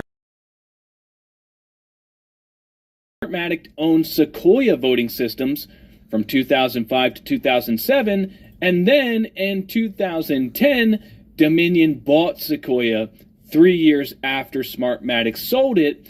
They also were under a contract in 2009 in a Philippines election, and there's been multiple acquisitions and partnerships over the years where basically there's a lot of overlap, let's just put it that way. Now, Gabbard's office, in a statement to Reuters, confirmed the May investigation but denied a link to Venezuela, saying its focus was on vulnerabilities in the island's electronic voting systems. Her team took an unspecified number of Puerto Rico's voting machines and additional copies of data from the machines as part of its investigation. Her office said the taking of voting machines and data was standard practice in forensic analysis. Yeah, if you want to conduct a forensic analysis, you're going to need the actual physical machines. Now, the ODNI found extremely concerning cybersecurity and operational deployment practices that pose a significant risk to U.S. elections. Boom. So it's confirmed. They found cybersecurity and operational deployment practices that pose a significant risk to U.S. elections. Now, that's very vague. That could be a number of things, but they found something, okay? They took the machines, they looked into them, and they're confirming that they found something. Now, we have Gabbard's office denying that the investigation was related to Venezuela, but that doesn't mean there wasn't a Venezuelan connection. Remember, again, the timeline. They took the machines, they investigated them, they found problems, okay? And then they captured Nicolas Maduro afterwards. Maybe their original intent was just to investigate cybersecurity concerns because there were problems in Puerto Rico's 2024 election, and it was publicly reported, and so they may have decided to do their due diligence and investigate whether or not there was any threat to U.S. elections in the machines. So the original intent may have had nothing to do with Venezuela. But then they found something, and then maybe it became about Venezuela. We don't know. I'm just speculating. I'm just a red-bearded ginger that makes videos in his guest room. What the hell do I know, you know? But I find it all very peculiar. Now, Jorge Rivera Rueda, head of Puerto Rico's State Elections Commission, said he could not comment on any ongoing investigations. He added in a statement, quote, "The commission will fully cooperate with any investigative process conducted by the appropriate authorities, whether at the state or federal level." And so what I'm getting here is that Puerto Rico actually voluntarily handed this stuff over. It wasn't like they had to kick in a door and execute a search warrant and seize this stuff. Puerto Rico's State Elections Commission voluntarily surrendered these machines to the ODNI and the special task force involved in investigating. It was a voluntary thing. ODNI said some security gaps in voting machines used in Puerto Rico stemmed from their use of vulnerable cellular technology and that software flaws existed that could give hackers electoral systems. Now, let me translate that for you guys. So vulnerable cellular technology means that they found cellular modems inside the machines, which give the via cellular modems. Now, software flaws that give hackers access deep into vital electoral systems means the software contains massive vulnerabilities or backdoors for bad actors to manipulate data, and so the Director of National Intelligence has established and confirmed that these machines not only hook up to the internet, but also you can change the outcome of the election while you're connected to the internet. Wow, I thought that was a big fat conspiracy theory. Well, I guess not. Now, CNN, the other left-wing news rag, has a quote from Kevin Skoglund, whose name basically forces you to hawk up a loogie. And he's an expert in the cybersecurity of voting machines and other election equipment. And he basically gives plausible deniability and excuses as to why there's cellular modems in the machines. And he says, quote, modems are sometimes used to transmit encrypted files with vote totals back to headquarters. That is not concerning on its own. I know this because in 2018, I was one of the experts that discovered and improved the security of over 35 jurisdictions that were using such modems. Any modems in Puerto Rico are likely external modems that are only plugged in for a few minutes at the end of authorized access. So guys, they connect to the internet, but only for a few minutes. I mean, what's the big deal? I thought that the whole conspiracy theory perpetuated by guys like me. But no, now that Tulsi Gabbard sees the machines and found these cellular modems, now they're admitting it and they're saying, oh, it's supposed to be like that. It's no big deal. We just transmit the election data to headquarters at the end of the night for a couple minutes. I mean, what's the big deal? That's what Kevin Skoglund said. Skoglund said. And this is ridiculous, but it's amazing to me. Every time you catch them, they just come up with another excuse. And the Overton window sure is shifting here.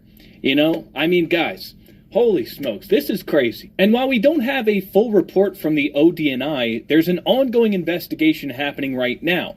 And I guarantee you they didn't just access the hardware. They also looked, you know, whether or not the cellular modems in the machines were transmitting data. And if they did find data transmission, I can tell you one thing.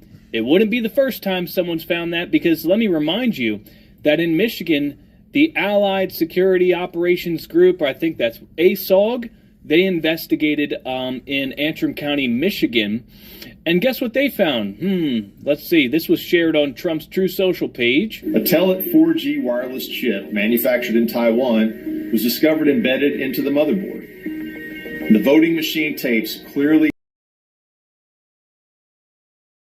Whoopsie. And remember, they dismissed that report from ASOG as a baseless conspiracy theory. But ladies and gentlemen, it's all coming back around.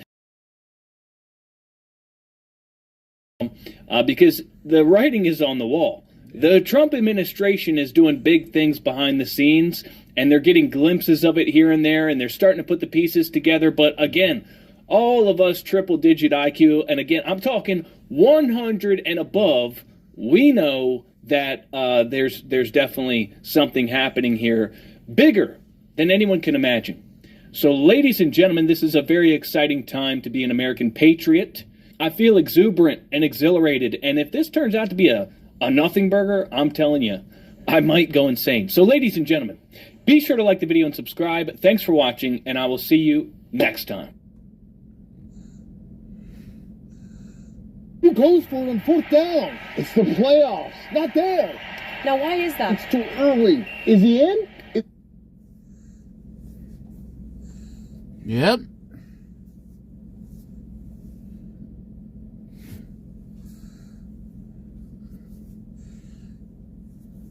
Come on. What's going on? I forgive you. How did you get up here so fast? Come on. Secret tunnels.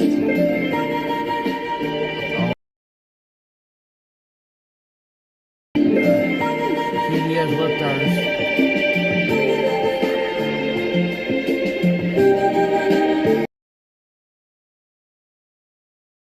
Told me that the entire Epstein document drop was simply a Rosetta Stone for the occult. You could find sacrifice and torture and murder in all of these files. You can find rituals. You can find some of the most evil things known to man and that if President Trump just leaned in, then you could finish the occult forever, because this would be so grotesque for people like Joe Rogan, normies like me, to understand. I consider myself a normie in relation to Alex Jones, right? We certainly do our research, but Alex Jones is the king of them all. And listen to Joe Rogan. This just dropped this morning, saying Alex Jones is the guy who told me about Epstein Island a decade ago. I thought it was the craziest thing I've ever heard, and then lo and behold, he was the guy who told me about Epstein's Island more than a decade ago, and I thought it was the craziest thing I'd ever heard. I was like, what are you saying? There's an island, like it sounds like a plot in a movie. There's an island where they fly famous rich scientists and politicians, and they compromise them with underage girls and get it on film so they could use it against them. I'm like, what? That sounds like horseshit. That sounds like lizard people. It sounds like, 5G creates COVID. Same thing.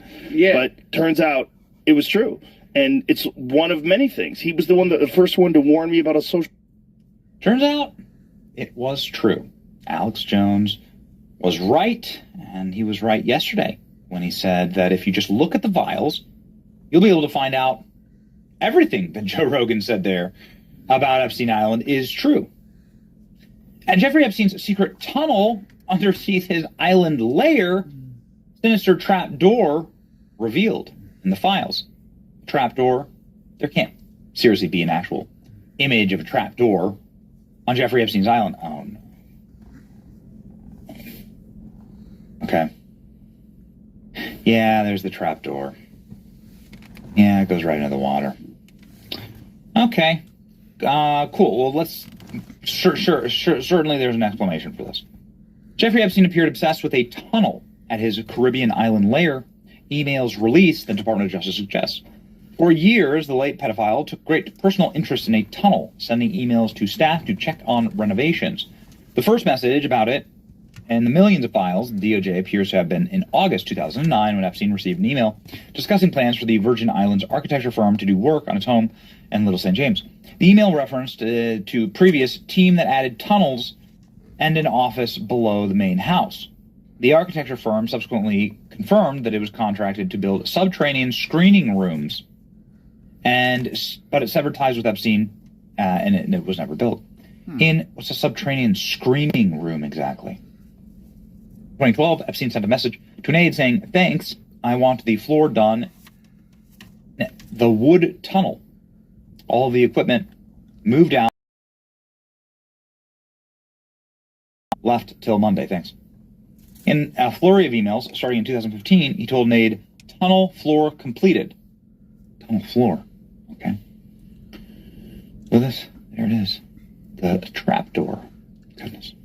2 months later, he was sent an email saying, "I'm heading to the tunnel." As requested, floor plans of the existing tunnels, building maintenance buildings with square footage. Several months after that, he asked an aide, "Why are the rusty lockers still there?" and was told, "I'll throw them out in the morning." In November 2017, Epstein sent an email to two others covering a conference about the tunnel. He wrote, "I'd like to have a call with you today, but I need to be thinking about how to reorganize the island, move laundry, additional staff, tunnel move. I later focused work up with tunnel with cots, ballet room. Cost you less. Be generous with those that work." I've seen any photos of the Epstein tunnel. Interesting. 2008, Epstein was sent another email about a tunnel, confirming the tunnel now houses woodwork shop, paint shop, landscaping equipment, plus storage for tropical shipments.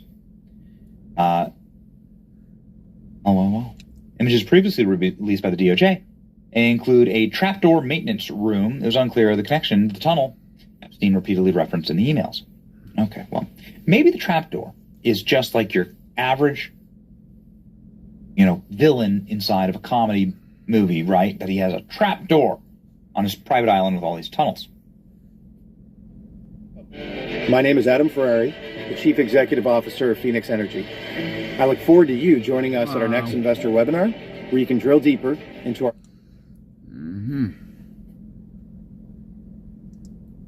But maybe there's also a more sinister reason. There's often a more sinister reason.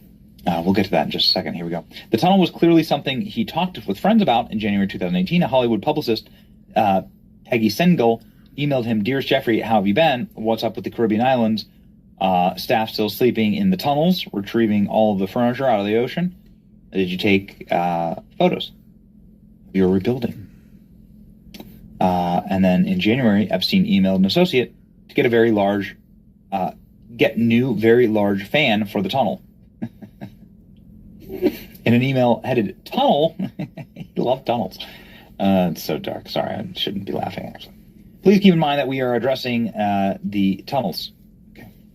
Well, we've never seen any actual photos of any tunnels on the island, but this is garnering headlines.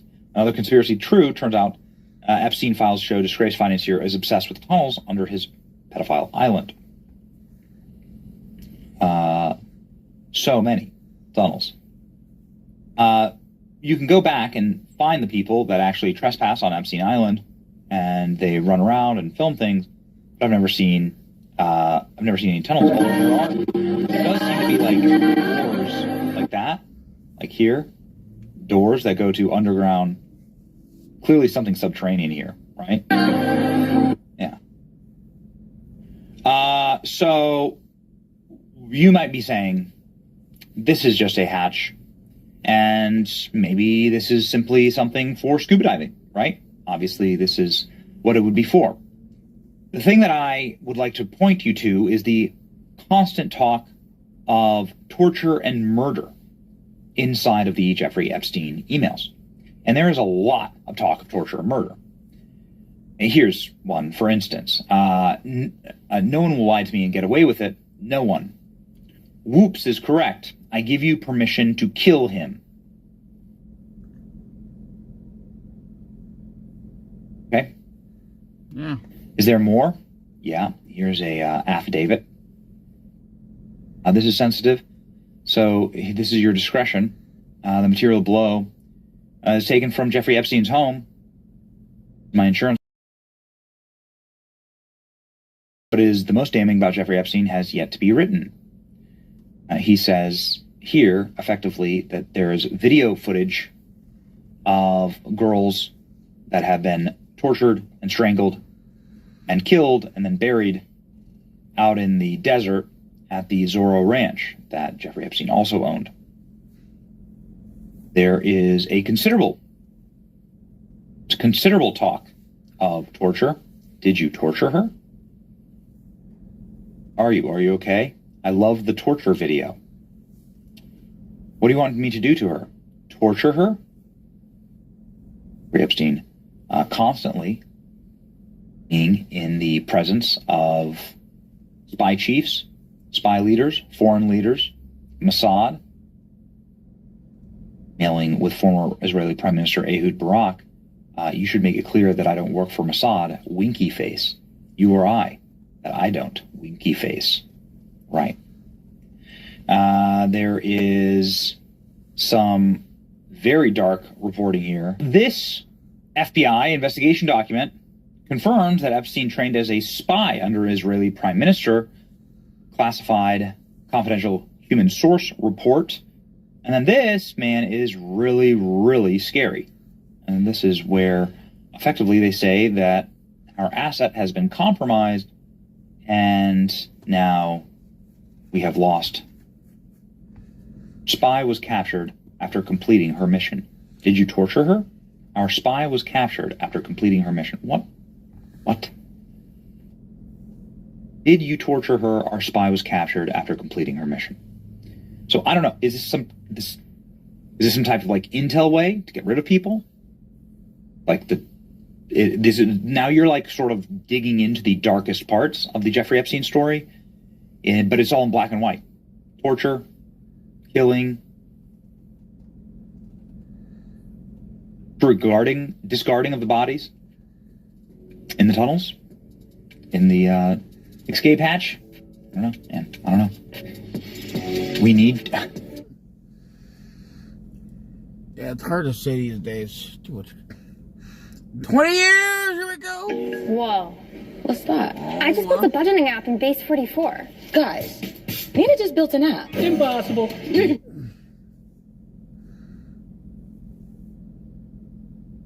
Here in Los Angeles, we're talking about fraud. This place has become one of the epicenters for fraud, waste, and abuse in America.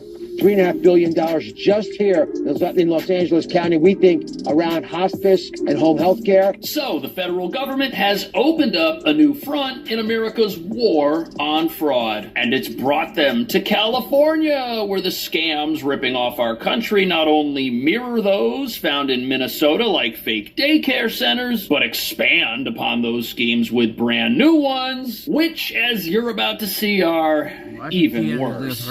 Man was contracted with the city and county of Los Angeles to house and feed up to 600 homeless people, but instead he was misusing tens of millions of dollars to live a luxurious life. How is accountability measured by the state? How many volunteers you house, what the weather is like. It's, there's been a lot of, so it's an imperfect process, and I'm not naive about that. These fraudsters, and these do tend to be foreign influences. These are Russian, Armenian gangs, mafia, that are leading a lot of these efforts, we believe, have been able to corrupt and work with doctors who are willing to lie. California has spent $24 billion in the last 5 years on homelessness, and no one can account for where that money has really gone for. So the first thing I did was set up that task force, and all we did is follow the money. We are seeing real progress, and we are investing in what we know works. What we have witnessed is a 7-fold increase in hospice in LA County. 7-fold. That doesn't happen naturally.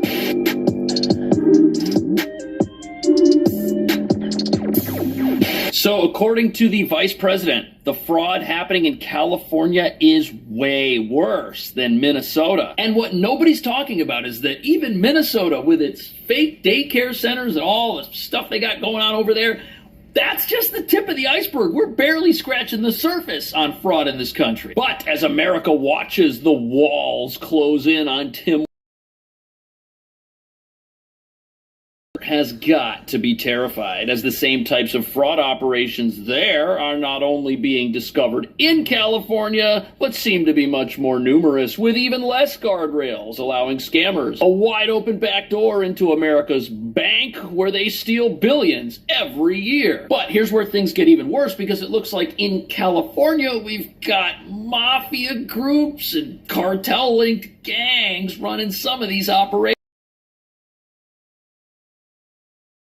It's getting robbed to fund criminals who may not even be within the U.S. itself, revealing that our welfare state supposedly funding medical clinics and homeless outreach for the less fortunate is actually propping up fugitives across the globe. But that brings us to the real reason the federal government is now in California investigating all of this stuff.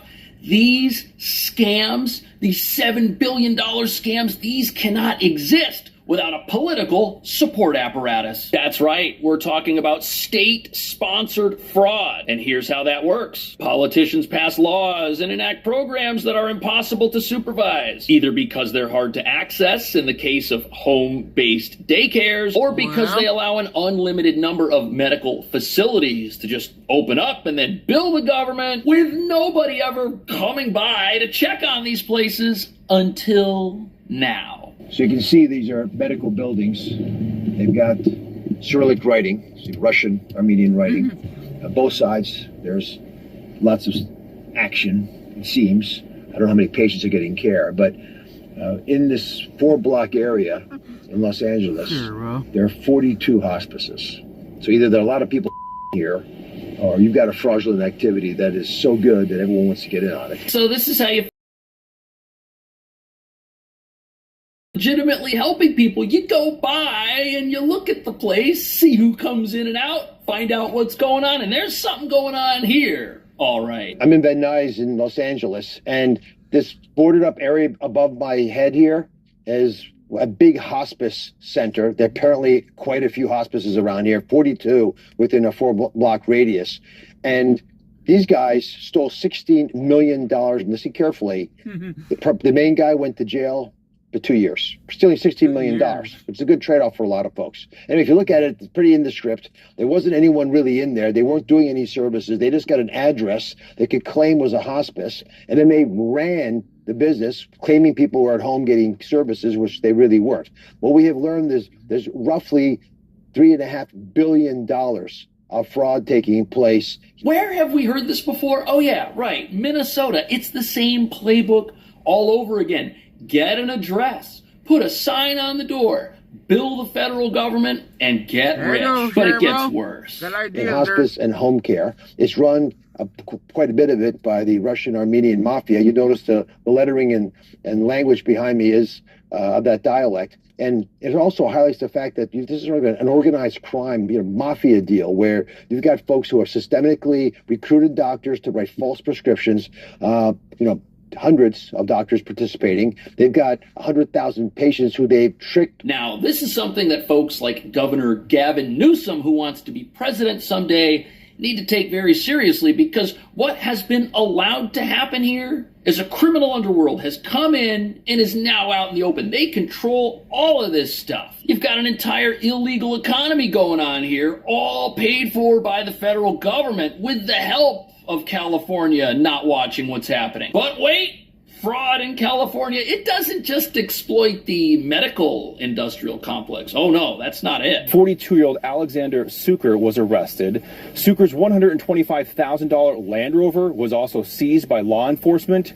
The feds say Suker defrauded the city and county of LA out of $23 million in taxpayer dollars for not only his mansion and car, but a second home in Greece, luxury vacations, designer clothes, and private schools. Right. The homeless industrial complex, that's getting exploited too. This guy got $23 million and spent it all on himself. And this is just one case. There's a whole bunch of these going on right now. Prosecutors say Suker was supposed to provide 3 nutritional meals a day to the homeless, but during one inspection, Suker only had canned beans and ramen noodles on hand. The U.S. Attorney's Office in LA says they are actively investigating at least 12 other similar fraud cases here in California. Wow. So there are 12 other investigations just like this one. And who is it that's in there shutting these down? Is it somebody at the state level? Oh, no. This is the U.S. Attorney General's office who is going after this stuff. This is a federal.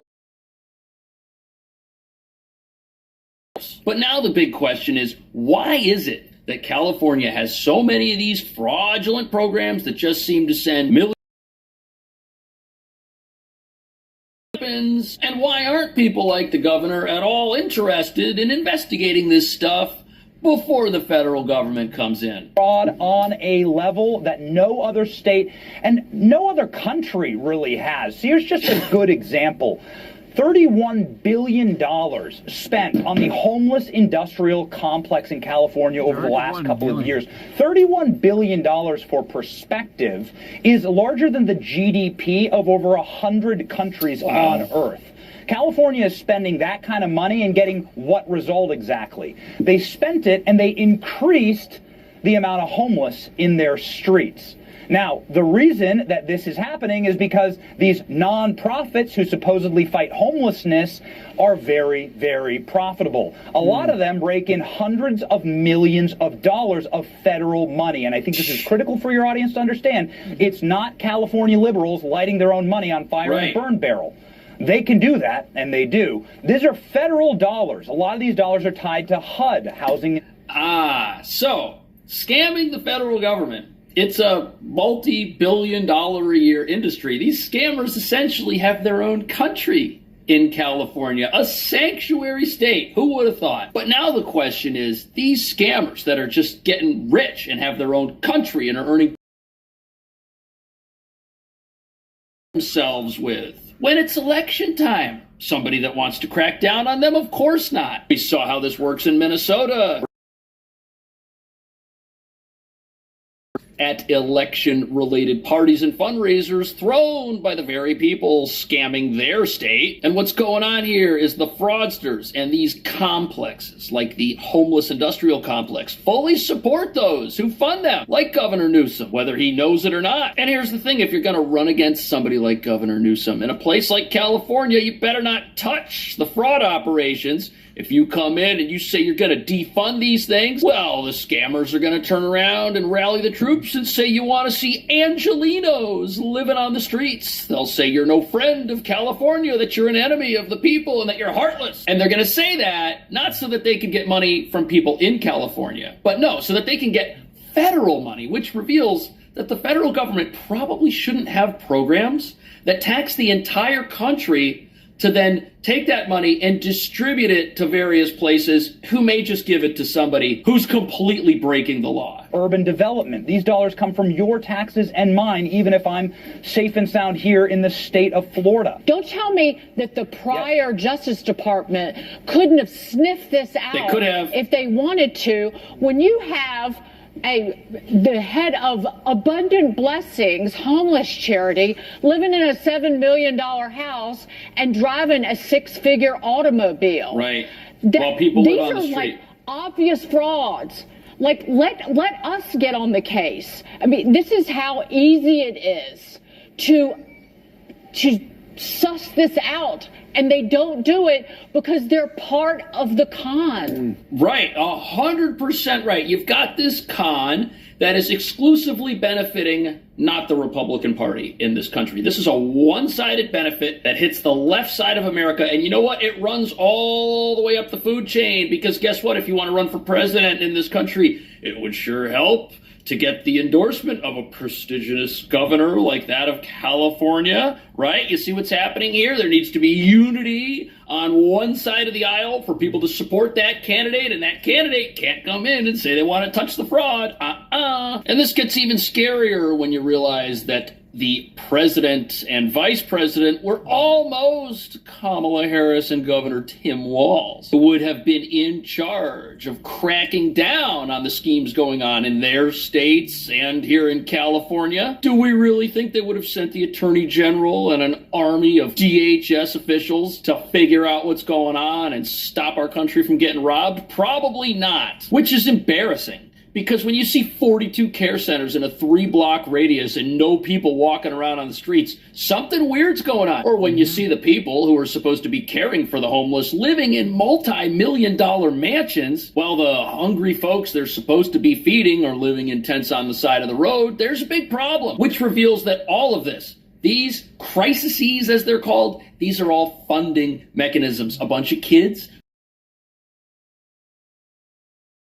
Yes, but it's also a funding mechanism. If I set up a charity that is then going to get that money to feed those kids, now I can get paid by the federal government. You see how this works? The same thing with the guy that's living in the multi-million-dollar mansion. He says, gee, there's all these people living on the streets. We got a massive homeless crisis going on in California. Oh, if only somebody would help. Well, gee, I'll set up a company that's supposed to help, and then I'll just help myself. These people are funding themselves. They are funding their lifestyles, and they are not going to be knee-deep in the weeds of accumulating government contracts without rubbing shoulders with the people who pass new laws to set up new contracts and can block you from getting a contract. So they feel compelled to donate and support these elected officials. That you are beginning to see are only happening because of the Trump justice system. Right. They're not happening because of California policing itself. It's California and the homeless industrial complex that profits off this. Gavin Newsom's friends, the people who are running the state. It's a criminal enterprise. They are fleecing the American taxpayer, and now it has to fall to the Trump Justice Department to actually prosecute. We're going to help them. You know what's crazy about this? Had the last election gone the other way, it's not that we would have a president who's prosecuting fraud in places like Minnesota and California. No.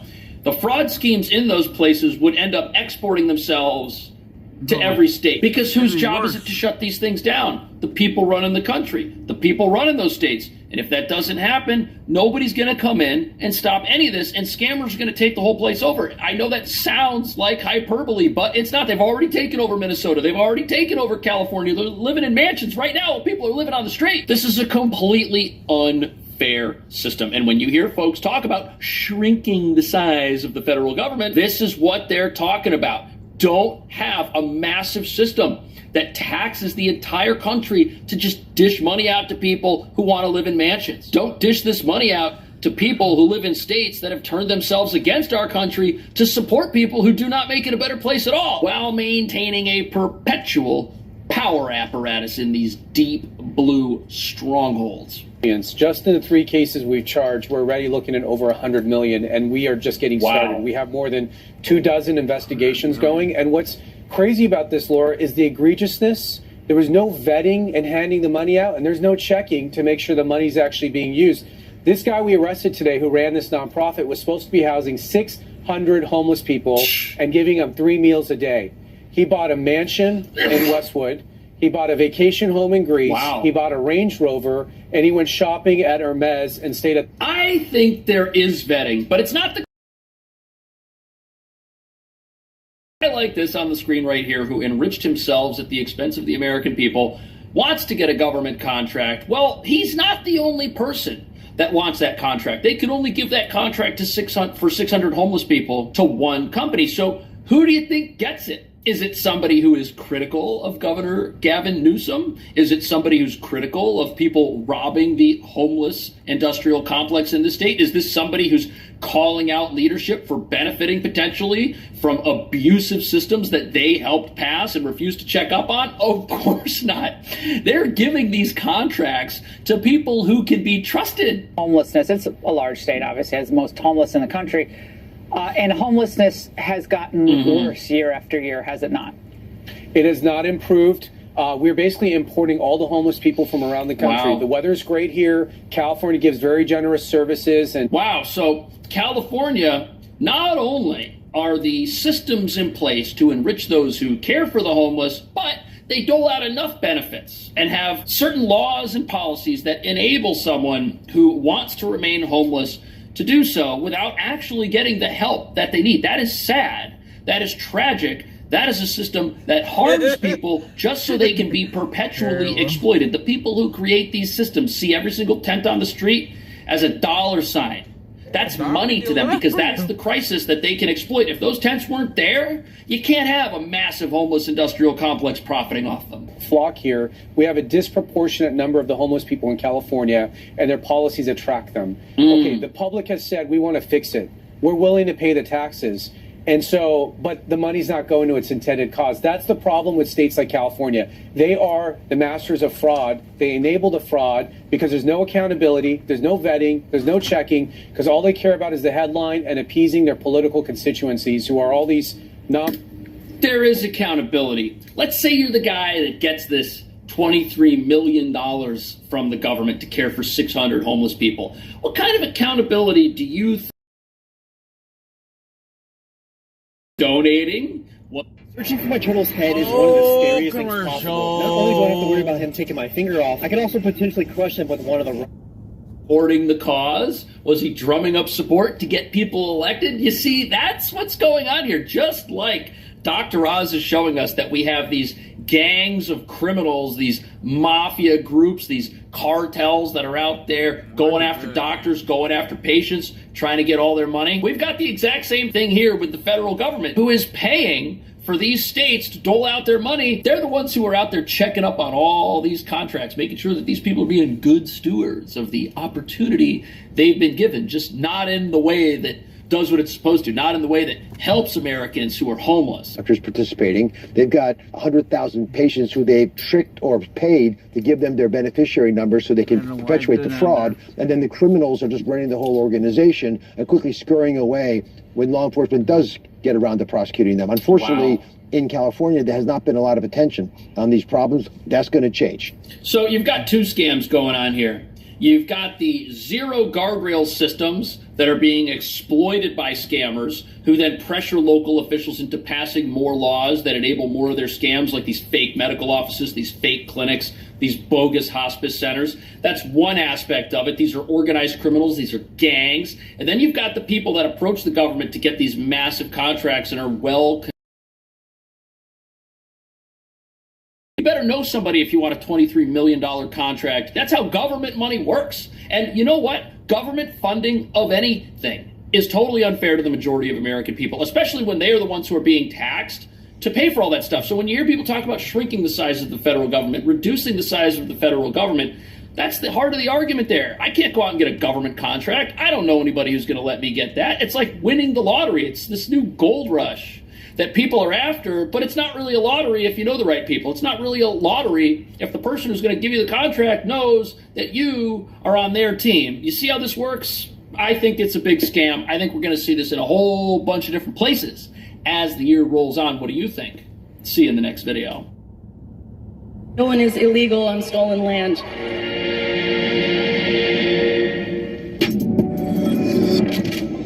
What's up, guys? Spenny. This is a great practice in the law of unintended consequences. A Billie Eilish pop star decided to give a woke speech at the Grammys and believed that all of the minorities in attendance would celebrate her and name her the white queen. And this is precisely why she said... I honestly don't feel like I need to say anything, but that no one is illegal on stolen land. I clap. Yay. Look, COVID was in attendance. These are the people that they tell you are your betters. They're telling you to take life advice from these people. This is like Timu MAGA, right? This is like the soulless, empty eyes, the Xanaxed and SSRI'd out of her mind, out of her skull. Look, an NPC in real life. They tell you that you should want to be like these people. I can't imagine somebody I want to be less like than the people who are appearing on screen right now. I can't imagine anything more repulsive. But also the idea of a land acknowledgement saying that nobody is illegal on stolen land is like completely and totally brain dead because, well, if the land was stolen, that means it belonged to someone.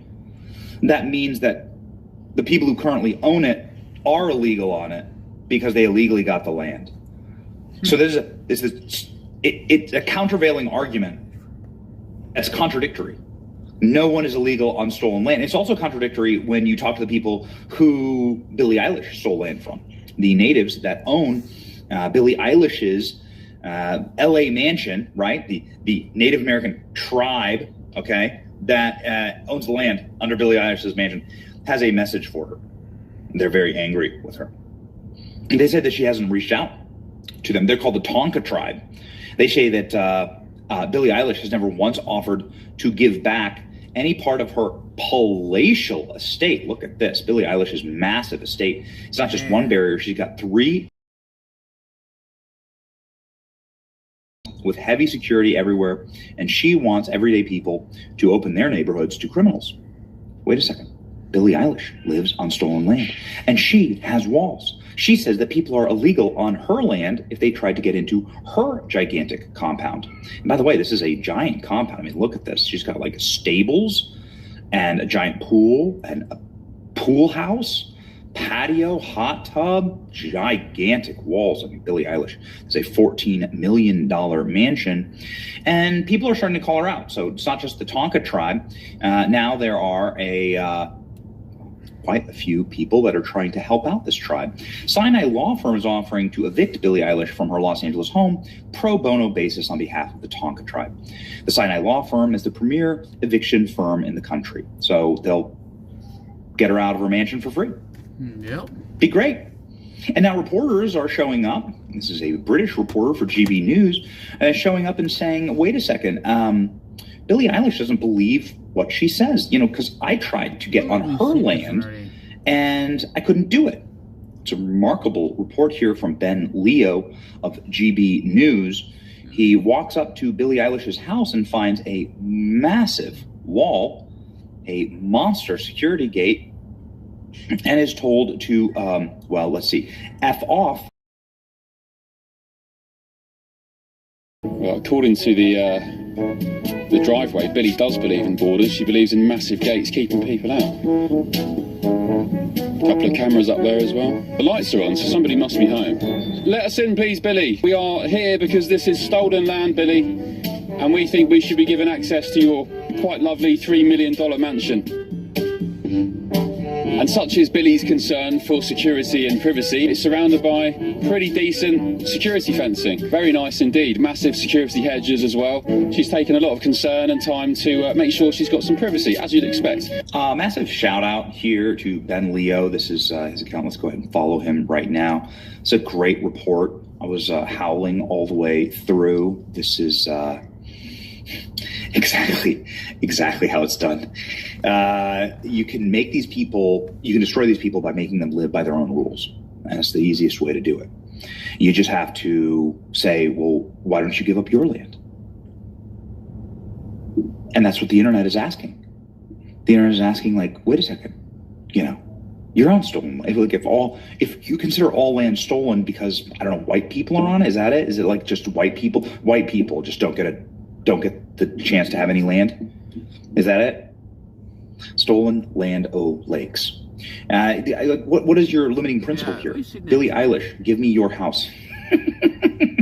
Look, it's an Indian asking for your house.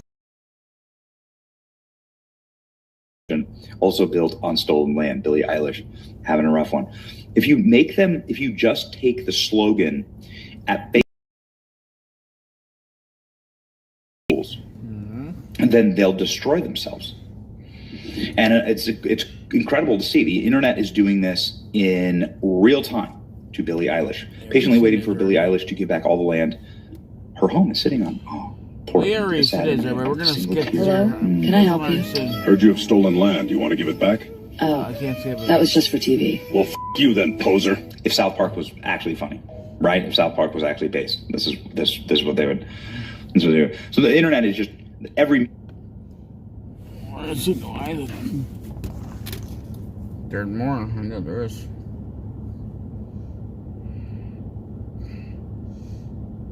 Because that one we were saying another more videos than that one. Yeah, so they seen that was it. Holy! Let's see if we can find more stuff. News. Oh, well, we could talk about actually. Hold on.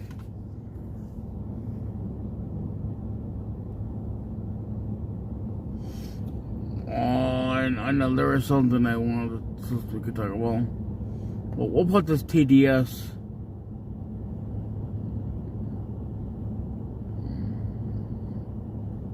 There you go.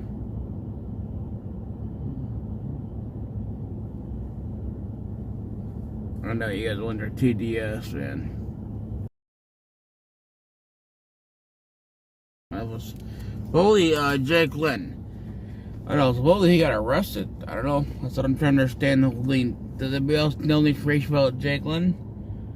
Is that true or false?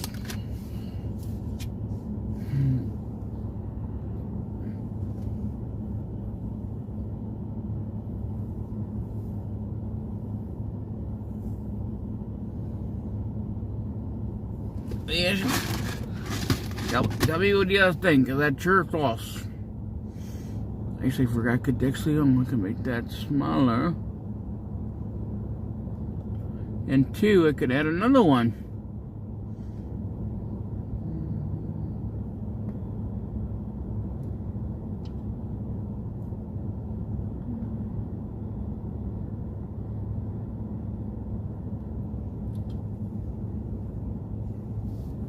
So I don't know, let me know. Is that true or false, everybody? And it's true that Jake Lynn did get arrested.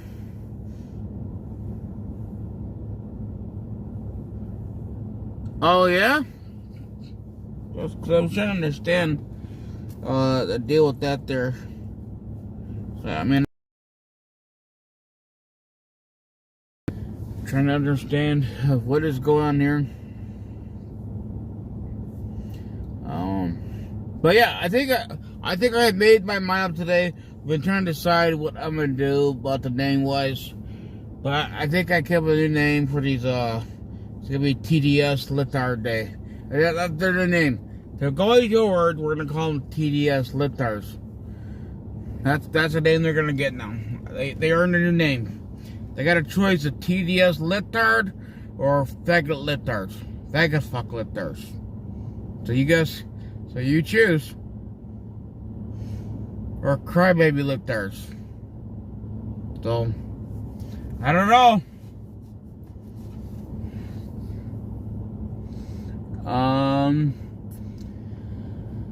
So what else is going on with everybody? Tell me what everybody's thinking about right now. What is our plan tomorrow? Tomorrow is the Lord Day. Tomorrow's Sunday. TDS lifters. Are you gonna go to church at least? What are we gonna do, man? You can go grab you some donuts there. But you want the brown ones. I'm not even sure. Just know that we gotta get the. If we have thought to, we could do a lot more things there. I know there's so much. We'd like to go to D.C. We could do it up there in D.C., but we need the money.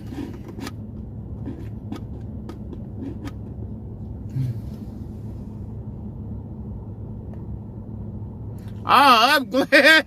Hey, I'm glad that you don't care about them, but you know, I'm very glad. But you know, sometimes we're gonna have to come in. Nothing better than doing life. We just need to be focused on us, take care of us. Let's make America great again. Let's make a country. We gotta just work together, yo. I'm just trying to. I'm really tired of their BS, their game they keep winning. Like I'm just tired of it.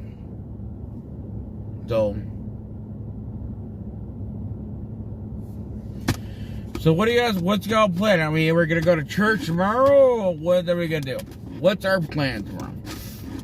And who's all excited about Monday? We're gonna do we'll do the another panel line Monday, and then we got another one. We could do an open mic on our Friday too. Open mic night. I really do enjoy doing the open mic night. I do. I just wish I could do the play videos. I really like that. I wish I could do that. You can, but I don't have a laptop to do that. You need a laptop. I mean, all these fancy things.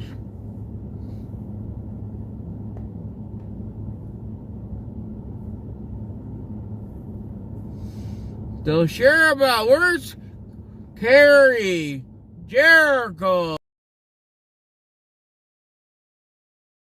It's only what, 11 o'clock. Oh, it's your time. You guys are quite different. Yeah, still, ain't that bad out there. No, you guys are young.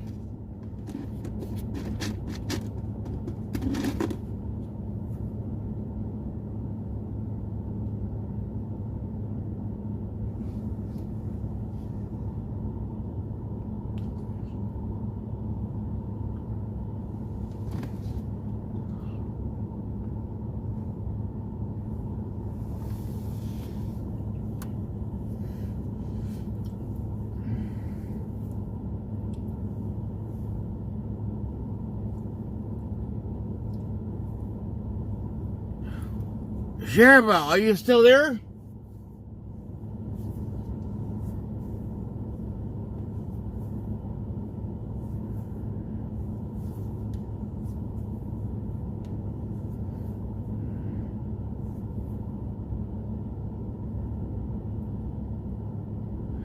Yeah, I don't like wasting. I don't like doing things like that, Sheriff. But they come in there, so I'm just put it out there.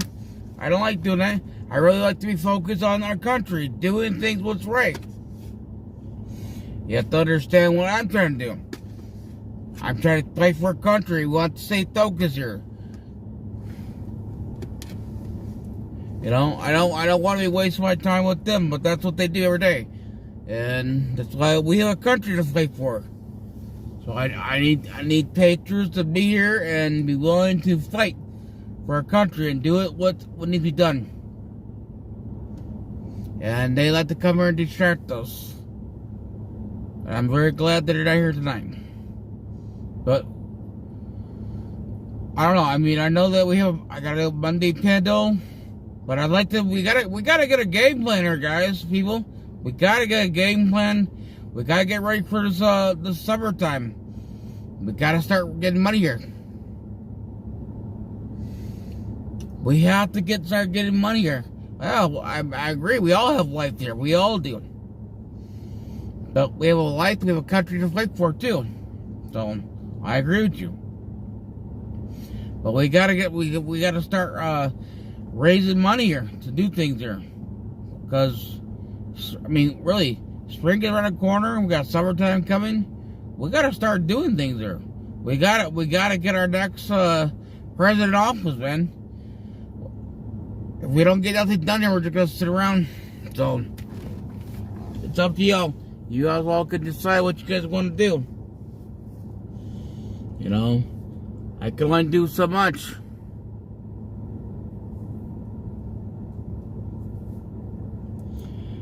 Yep, there's only so much I could do. I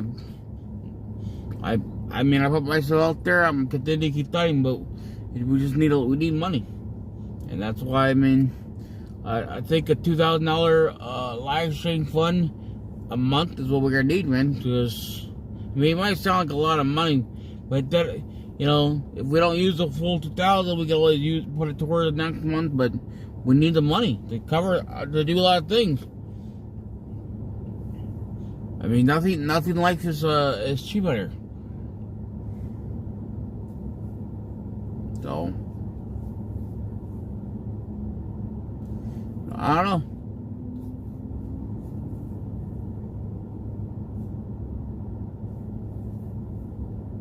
So, but it's 12 o'clock. I think their time. I went to bed. No one's really here. So I don't know. I think we're just gonna go ahead and end the live stream because I know he's talking to me tonight. Everybody's quiet.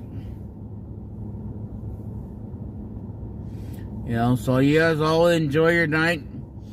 Just make sure we all get up early tomorrow.